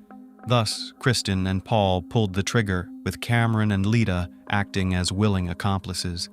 Given that Lita was at the church at the time of the incident, it was obvious that she was not responsible for the shots that killed Nathan and Crystal Maddox. However, phone records showed that she was responsible for informing her daughter and spouse of the couple's whereabouts, and that she informed them as they left the church. While Kristen and Paul were the ones who fired the bullets, Lita and her son Cameron participated in the crime intentionally. The trial was very loud and lengthy. Each member of the Westfall family was tried separately. Paul Westfall continued to act out his seizures, so he was found mentally unfit and remained in a state psychiatric hospital for a while for evaluation. In May 2014, a judge found Paul incompetent, but that verdict was overturned 4 months later. With Paul and Letha facing the death penalty for the murders of Nathan and Crystal Maddox, they had little choice but to agree to a mutually beneficial plea bargain with the DA's office. To avoid the death penalty, Paul was forced to take a plea bargain with the prosecution. He pleaded guilty to the charges and thus was sentenced to life in prison without parole. Lita also took a plea bargain with the investigation. Instead of going to trial, she pleaded guilty to participating in organized criminal activity. Lita will not be eligible for parole until 2046. She is currently incarcerated at Mountain View Prison in Gatesville, but will be eligible for parole in 2044. At the time of sentencing, Lita Westfall was 54 years old, so she will likely die in prison. Kristen is the third member of the Westfall family to stand trial in this case. Throughout the entire court hearing, Kristen pleaded not guilty. To all the accusations against her, she replied that her whole family was crazy. She was the only one who was sincere about it. When her entire family, Letha, Paul, and Cameron, came to the trial and testified against her, she couldn't say anything to their faces. In August 2016, the final trial and sentencing for Kristen Westfall began. The motive for killing Nathan and Crystal Maddox was custody of Madison Maddox. Kristen adamantly did not want Nathan to see Maddie whenever he wanted. She did not want to give him the privilege because she could not see him happy. She wanted to control her daughter and father's communication herself, and through the child, she wanted to control everything he did and everything he felt. The trial took over a week. In the end, with overwhelming evidence against her, it took the jury 8 hours to find her guilty of capital murder. In a Brazos County courtroom, attorneys and the judge considered final motions for the woman. Kristen was sentenced to life in prison without the possibility of parole nearly 9 months before her father pleaded guilty and received an identical sentence in May 2017. Kristen Westfall is currently incarcerated at the William Hobby Women's Prison in Falls County, Texas. While Paul, Lita, and Kristen Westfall were ultimately charged with 2 counts of murder, officials only charged the youngest member of the family, Cameron, with 2 counts of tampering with or fabricating physical evidence. Cameron Westfall pleaded guilty to 2 counts of third-degree tampering with evidence. The judge deferred sentencing contingent upon Cameron Westfall testifying against his family. He faced up to 10 years in prison on each charge. It was reported that he had nothing to do with the actual shooting, and that his mother was also not involved because she was at the church when the crime occurred. However, phone records show that she texted her husband and daughter as the Maddoxes were preparing to go home. Currently, Cameron is incarcerated at the Huntsville Correctional Facility in Huntsville, Texas, where he is expected to remain until his expected release date in 2025.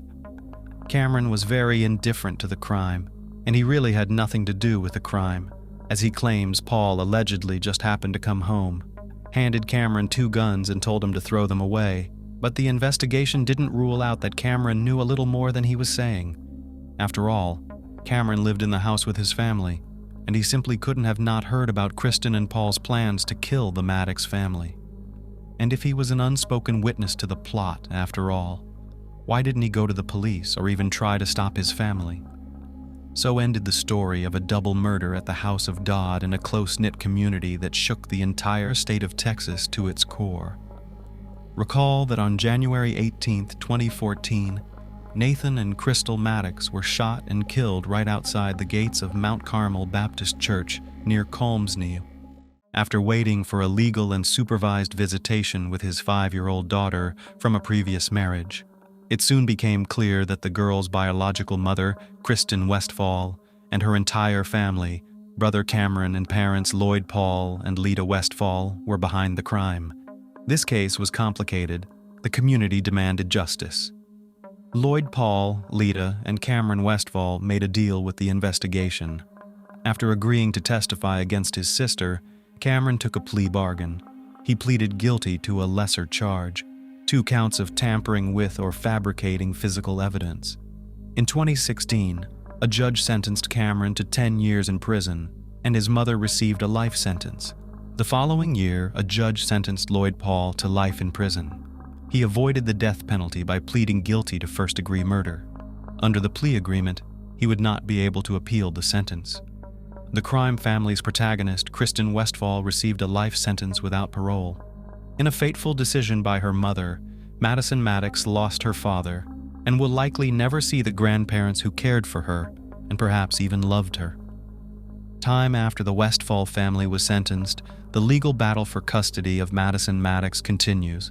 Nathan Maddox's father, Jim, has since filed a petition to become the primary guardian of his granddaughter. A huge number of people die in custody battles every year. Most importantly, the children are not made happier, but orphans with psychological problems. All the people in the town were devout, went to church, and they're also easily killed people. Covering themselves with concern for the girl, the older generation of Westfall fulfilled the wish of their daughter and helped to commit this terrible crime. What were they hoping for? Based on the story, Nathan was not a bad or mean person. He loved his own daughter and strove to be a good father to her. Obviously, in addition to the custody battle, the hatred associated with the fact that the girl's father had created a new family, was able to pick up his mind, and started a new life without crime comes first, and was perfectly happy with the new woman, having something he didn't have in his past relationship with Kristen. That's what was causing all the negativity from the ex-wife, and she was able to turn her entire family against him. If it was just about custody, they wouldn't have killed Nathan's new woman, and that's probably true. After all, the Madison custody dispute started before Nathan and Crystal's relationship. There is certainly only one loser in the history of the Westfall versus Maddox fight. Of course, it's Madison. I'd like to believe that when she grows up, she won't remember the wild selfishness with which adults tried to take advantage of her by saying words about love. After all, if the family had loved the child, they would have tried to build a normal relationship for her sake, but they were only acting to please their own egos. A nighttime stroll turns into a tragic crime. Going anywhere with someone you barely know is generally a bad idea that often ends poorly, especially when you're in a foreign city, and the acquaintance was made just a couple of hours ago at a local entertainment venue. It's not necessarily, though not excluded, that the casual friend will turn out to be a maniac, assailant, or robber, but they might accidentally or intentionally draw you into troubles, or even lead to a disaster. An American student named Maricela Botella Valadez planned to simply have a good time at a popular nightclub, where she unexpectedly met an aspiring rapper who showed interest in her and suggested they continue the evening in a more intimate setting. However, the new acquaintance was already in a relationship, and a complicated one at that. He was part of a rather unusual love triangle, and the other participants did not appreciate the sudden appearance of the young beauty. Her naive trust cost the young woman her life, but the case turned out to be anything but straightforward.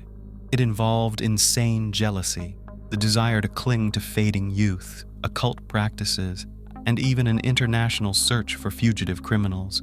Nevertheless, thanks to the Herculean efforts of the investigators, it was possible to find all participants of the crime and establish the role of each. What is known about Maricela? Maricela Botella Valadez was born in 1997 in Seattle, the largest city in the state of Washington. She was the eldest of 2 children in a family of Latin American descent, raised alongside her younger brother. People described her as a sweet, sociable young woman who always had many friends, performed well in school, and after graduating, became a student at a prestigious university. Furthermore, Maricela was considered truly beautiful, petite, slim brunette with big brown eyes, luxurious hair, and a flawless figure. She always had a host of admirers, loved being the center of attention, enjoyed lively parties where she could have fun, and cherished every day. On Saturday, October 3rd, 2020, the student flew to Dallas to meet up with old friends. However, by Monday morning, she planned to return. Her brother was supposed to meet her at the airport on October 5th, after which they would head to the university together, but the plane arrived without her. The search for the missing student. When all the passengers from the flight arriving from Dallas had left the airport, her brother realized that Maricela was not among them. Concerned, the young man tried to call his sister, but her phone was turned off. He then called their parents to inform them about the situation. Since Maricela was a serious and responsible young woman, it was out of character for her to disappear without warning and not show up for university classes. The family started calling her friends in Dallas, trying to find out where she might have gone and where she was last seen. It turned out that the night before, she had been partying at one of the city's most popular clubs, where she met a black man named Chuck. The pair danced, enjoyed themselves, and had alcoholic drinks, after which they disappeared together. Maricela was not seen again, and her phone went unanswered. The information seriously alarmed and frightened her parents, so they immediately decided to report her disappearance to the police. It turned out that the young woman had indeed bought tickets for a flight to Seattle, but for some reason she had not boarded the plane. No one had seen her since that night, and no one knew where she might be. It was necessary to find out who Maricela's new acquaintance was, where they had gone, and whether she had gone with him willingly. Examining footage from external surveillance cameras located around the club, law enforcement officers saw the missing student leaving with a young man whose face could not be clearly seen on the video. According to the footage, she appeared to be walking with him voluntarily. The pair got into a black Audi car and drove off in an unknown direction. The mysterious new friend. One of her missing friends mentioned that her companion was possibly named Chuck, but that information was insufficient. Soon, thanks to the street camera footage, it was possible to determine the direction the car had traveled. Additionally, it turned out that the pair had stopped at a supermarket, where they also appeared on camera footage. Both looked happy, smiling, and showing affection for each other. The young woman picked out several drinks and candies, and the young man paid for everything at the checkout using a card in the name of Charles Beltran. Thus, it became clear who Maricela had left with. Beltran was a 31-year-old musician and even considered a rising local rap star. However, the man had a criminal past, having been incarcerated twice for robbery and armed assault. He had served less than 3 years and was released on parole. Recently, the young man's career was on the rise, and he was even preparing to release his own music album. It was soon discovered where Charles lived, and by checking the cell phone carrier's data, it was revealed that the missing student's phone had been active at that fatal night's location. However, the house was owned by a woman named Lisa Dyke, and the musician was just renting a room from her. The very strange house. When police accompanied by an FBI agent assigned to investigate the girl's disappearance visited the address, the house was empty. They were only able to contact Lisa Dyke by phone as she claimed to be out of state on business. She confirmed that Charles Beltran had been renting a room in her home, but claimed that he moved out a couple of weeks ago, and she had no knowledge of his whereabouts since. Since law enforcement was unable to locate or contact the sole suspect, they obtained a warrant to search the house where he had lived. What awaited them inside was a collection of unexpected and frightening discoveries. The house was in chaos, with disorder and unsanitary conditions prevalent. It seemed as if the occupants had left in a hurry, taking only the most necessary items and leaving everything else scattered around. The kitchen sink was piled high with dirty dishes, moldy food remnants sat on the table, and trash littered the corners. Notably, amidst all this mess, numerous empty bottles of cleaning and detergent products were found scattered around, with traces on the floors and carpets, as if something had been thoroughly scrubbed. In one of the upstairs rooms, a peculiar and even sinister black statue of death, draped in a black cloak and holding a scythe, stood. It could have been mistaken for a quirky piece of decor, but it was set up as a sort of altar with wax candles, dried flowers, and 2 metal bowls. It resembled the Mexican religious cult of Santa Muerte, translated as Holy Death, where a female deity representing death is worshipped. The house and the atmosphere within seemed more than just strange. It felt as if something terrible had happened here, and afterward the occupants hurriedly cleaned up, packed the essentials, and simply fled. To ascertain this, a more thorough examination was conducted using special tools to detect traces of blood. This revealed numerous wiped bloodstains on the floor in one of the bedrooms, in the bathroom, and in the hallway. It was later discovered that the bedroom, where the carpet was practically soaked in blood, belonged to Charles, and it appeared that a violent crime had taken place there. But who was the victim? The missing girl, the tenant himself, or someone else? Despite all attempts to clean the traces, the blood had soaked into the covering, seeped under the baseboards, stained the wallpaper and furniture. Experts compared the found traces with Maricella's DNA, and any last doubts were dispelled. The blood belonged to the girl. The house was sealed as a crime scene, but now the task was to find the main suspect, possible accomplices, and witnesses. This task was not easy. As it turned out, Charles had fled, and the owner, even before the police visit, had hastily put the house up for sale. Therefore, the police decided to learn as much as possible about everyone who had recently lived in this house. The love triangle. Neighbors revealed that 3 people lived in the house: 57-year-old Lisa Dyke, 48-year-old Nina Morano, and 31-year-old Charles Beltran. However, the nature of their relationship and their sudden disappearance remained unclear. It was necessary to investigate each individual's background and find and interrogate them as soon as possible. The house owner, who was the only one reachable by phone, had worked many years as a lawyer, known as a commanding, ambitious, and quite contentious woman.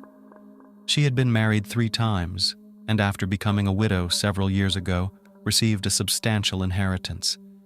There was no financial necessity for her to rent a room to some guy, nor was Lisa known for her charity, suggesting she had some other interest in the matter. The young black man named Charles, or simply Chuck, Beltran, dreamed of making it on the music scene to build a rap career, but he lacked both money and connections, and his criminal past hindered him. However, about a year ago, he met Dyke, who moved him into her house, helped set up a small recording studio there, and even sponsored the filming of several music videos for the aspiring rapper. Moreover, she even bought him a car, paid for his entertainment, and fashionable clothes, while insisting that their relationship was strictly business, and she saw great potential in this talented young man. The money she spent on him was an investment. The situation with Nina Morano was even more intriguing. She and Lisa had been in an intimate relationship for a long time, and after Dyke became a widow, she stopped hiding her affair with her lover. Moreover, several months ago, the women officially legalized their union by getting married. Nina moved into her spouse's house, where Charles was already living. According to a close friend of hers, Lisa had an intimate relationship with the young musician. Although she vehemently denied this, she secretly told her friend how amazing a lover he was. Apparently, she was in love with him because after their relationship began, Dyke desperately tried to look younger. She lost 55 pounds, changed her image, started wearing bright makeup, and even got several colorful tattoos. Most importantly, she evicted her own children from the home, who in her view were already grown enough and interfered with her personal life. Clearly, Chuck also had a vested interest in living with a wealthy, albeit older lover, as she solved all his financial problems and helped him build a music career. However, he was a noticeable, attractive man in good physical shape, so women did not ignore him. He often engaged in fleeting flings with young women, which drove Lisa insane with jealousy. But what role did Nina Morano play in this whole story, and specifically in the case of Maricella's disappearance?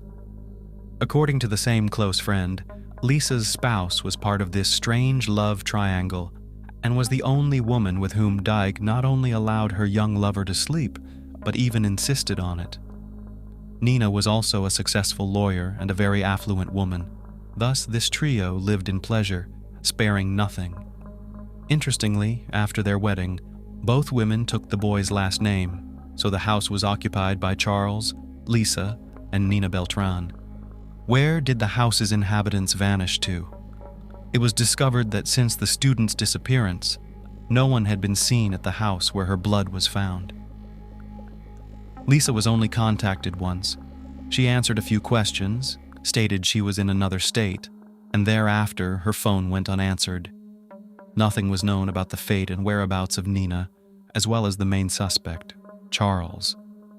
By tracking mobile phone signals, it was determined that on the night of October 5th, all three inhabitants, as well as the missing Maricela, were in the house. By early morning, their device signals had moved to a suburban area of Dallas, in a fairly deserted, wooded area. Then the signals disappeared, and a few days later, Lisa only responded from her second work phone, which later also became unreachable. The mutilated remains. Using geolocation data from the mobile devices, the route taken that night by the sought-after group was traced, and the stops they made were identified. It was presumed that somewhere in this area, they might have disposed of the missing student's body. This defined a broad search radius, but the area was vast and difficult to navigate, so progress was slow despite efforts. Closer to the new year, the search operation was halted as neither the body nor any clues were found. However, in March 2021, a local hunter wandering through the woods stumbled upon a human skull that appeared relatively fresh. He promptly reported his find to the police, and the remains were soon brought to a forensic laboratory for necessary examinations. Dental records confirmed that the body belonged to the Seattle student who had been missing for nearly half a year. However, the advanced state of decomposition and damage caused by wild animals made it impossible to establish the exact cause of death. Notably, several characteristic marks on the bone suggested knife wounds, but it was unclear whether these were the fatal injuries. The arrest of the first suspects. Soon after the grim discovery in the forest, authorities managed to track down Lisa, who had moved to Florida with Nina and rented a house in Miami by the ocean. Unfortunately, only Nina could be apprehended, while her spouse, learning about the situation, hurriedly went into hiding. There were no traces of Charles, although he periodically communicated with former girlfriends via messengers. In her last correspondence, Dyke mentioned that the young woman's body had been found and warned everyone to be extremely cautious as the police were on their trail. Nina, now incarcerated, refused to provide any information, claiming she knew nothing about Maricela's fate. Meanwhile, Lisa, using all her connections, attempted to hire a good lawyer for her spouse. It also emerged that while in Florida, Nina had put her house in South Carolina up for sale, trying to liquidate it as quickly as possible. It was likely that the women needed the money to continue hiding or to leave the country altogether. A month later, authorities successfully located and arrested Lisa, after which both women were transported back to Dallas. Initial interrogations yielded no results, and a bail of $500,000 was set for each suspect. They managed to post the significant amount and were released under house arrest. However, the women were fitted with tracking bracelets, which allowed their whereabouts to be monitored. A bold escape attempt. In August of the same year, police traced Charles to Utah, hiding at the house of one of his ex-girlfriends. The woman, who was raising a 5-year-old son fathered by Beltran, was so pleased that the child's father had returned to her that she didn't question the reasons for his unexpected decision. The arrested man initially refused to testify or cooperate with the police. He still hoped that his wealthy lover, using her money and connections, would hire a good lawyer for him and help him avoid prison, but soon the situation drastically changed. On Christmas Eve of December 2021, the tracking bracelets worn by Lisa and Nina, who had been released on bail, suddenly went offline. Due to holiday chaos and high activity, it took until the next day to send a squad to their location, but by then, the suspects were nowhere to be found. It soon turned out that they had been meticulously planning their escape for months, and by the time the police went after them, they had already illegally crossed the border into Mexico. From there, they flew to South Korea, and their trail was lost in Cambodia. The FBI was once again involved in the investigation, working with the Cambodian police and immigration services to track down the fugitive suspects. The women came under law enforcement's radar after withdrawing a large sum of money from an ATM. They tried to pay in cash everywhere to avoid revealing their whereabouts. ATM cameras helped identify the fugitives, and another camera on a neighboring building captured the license plate number of the car they arrived in. This information led to the driver, who took the police to the house rented by the extravagant foreigners. The women were rearrested and extradited to the U.S. in February 2022, where justice was to be served. This time, bail was denied, and they were sent directly to jail. Charles's candid confessions. By then, Chuck had fully realized that his lover was not going to save him from prison and was only concerned about herself, leading him to express a desire to cooperate with the investigation and start providing information. His account of the events of that dreadful night horrified many. Beltran confessed that he had been in an intimate relationship with the homeowner, Lisa, and her spouse, Nina. According to him, he engaged in these relationships for money and the opportunity to advance his music career. He harbored no warm feelings towards these women and often indulged in affairs with young and attractive women, which he never hid. While Nina was indifferent to his actions, Lisa sometimes became wildly jealous.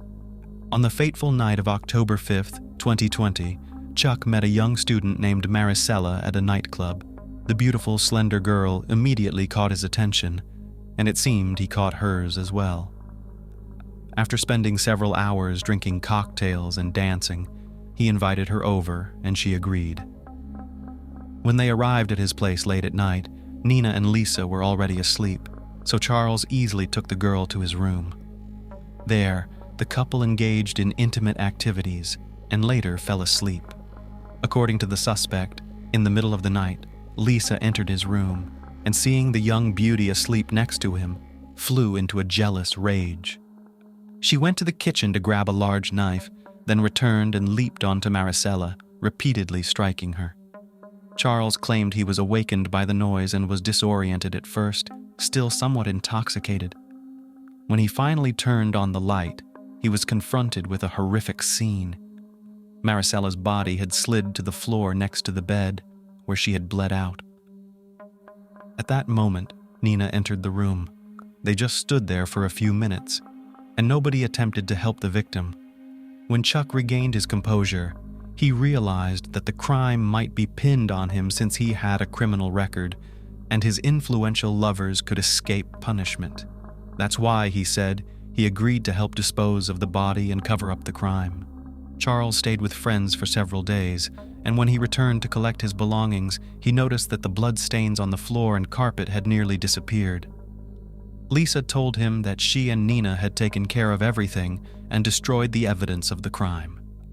Nevertheless, all three decided it was best to leave town for a while and watch from afar what would happen next. Lisa Dyke Beltran's version. Lisa's lawyer insisted that his client had no motive to attack the girl and take her life.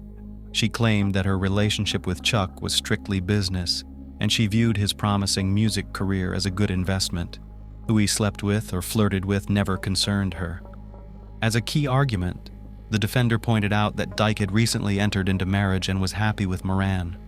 However, no one could explain why, after their wedding, the women suddenly decided to take the surname of the young lodger, who, according to them, meant nothing to them.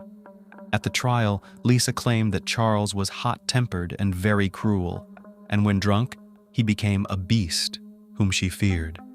According to her, that night he brought a new girl from the club, but after they became intimate, an argument erupted, and Chuck, in a fit of rage, grabbed a knife.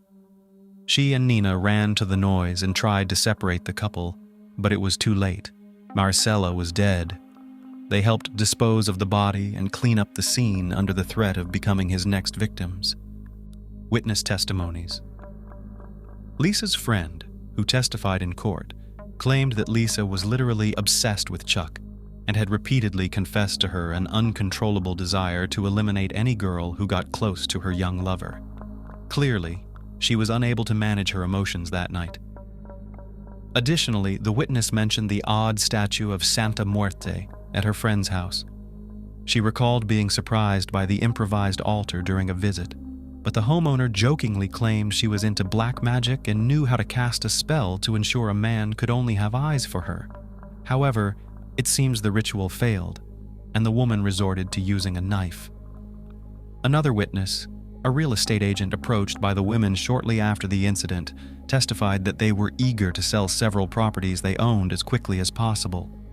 They also wanted to put their Dallas home on the market, but since it was the site of the alleged crime, they couldn't while the investigation was ongoing. The situation escalated when the remains of the missing girl were discovered, after which Lisa and Nina were ready to sell the property at half price just to get the money quickly. Trial and sentences. The court took into account Charles's full confession and his cooperation with the investigation. However, the situation for the fugitives worsened after their attempt to flee to another continent. In March 2023, Lisa Dite Beltran was found guilty of the brutal crime against 23-year-old Maricela, concealing evidence and attempting to flee. She was sentenced to life imprisonment without the possibility of parole. As for Charles Beltran and Nina Morin, they fully admitted their guilt and agreed to cooperate with the investigation. They were only found guilty of concealing evidence. Nina was sentenced to 7 years in prison, but could be released in 3 years due to good behavior. Charles, previously convicted on multiple occasions, was sentenced to 12 years in prison, with the possibility of parole after serving 8 years.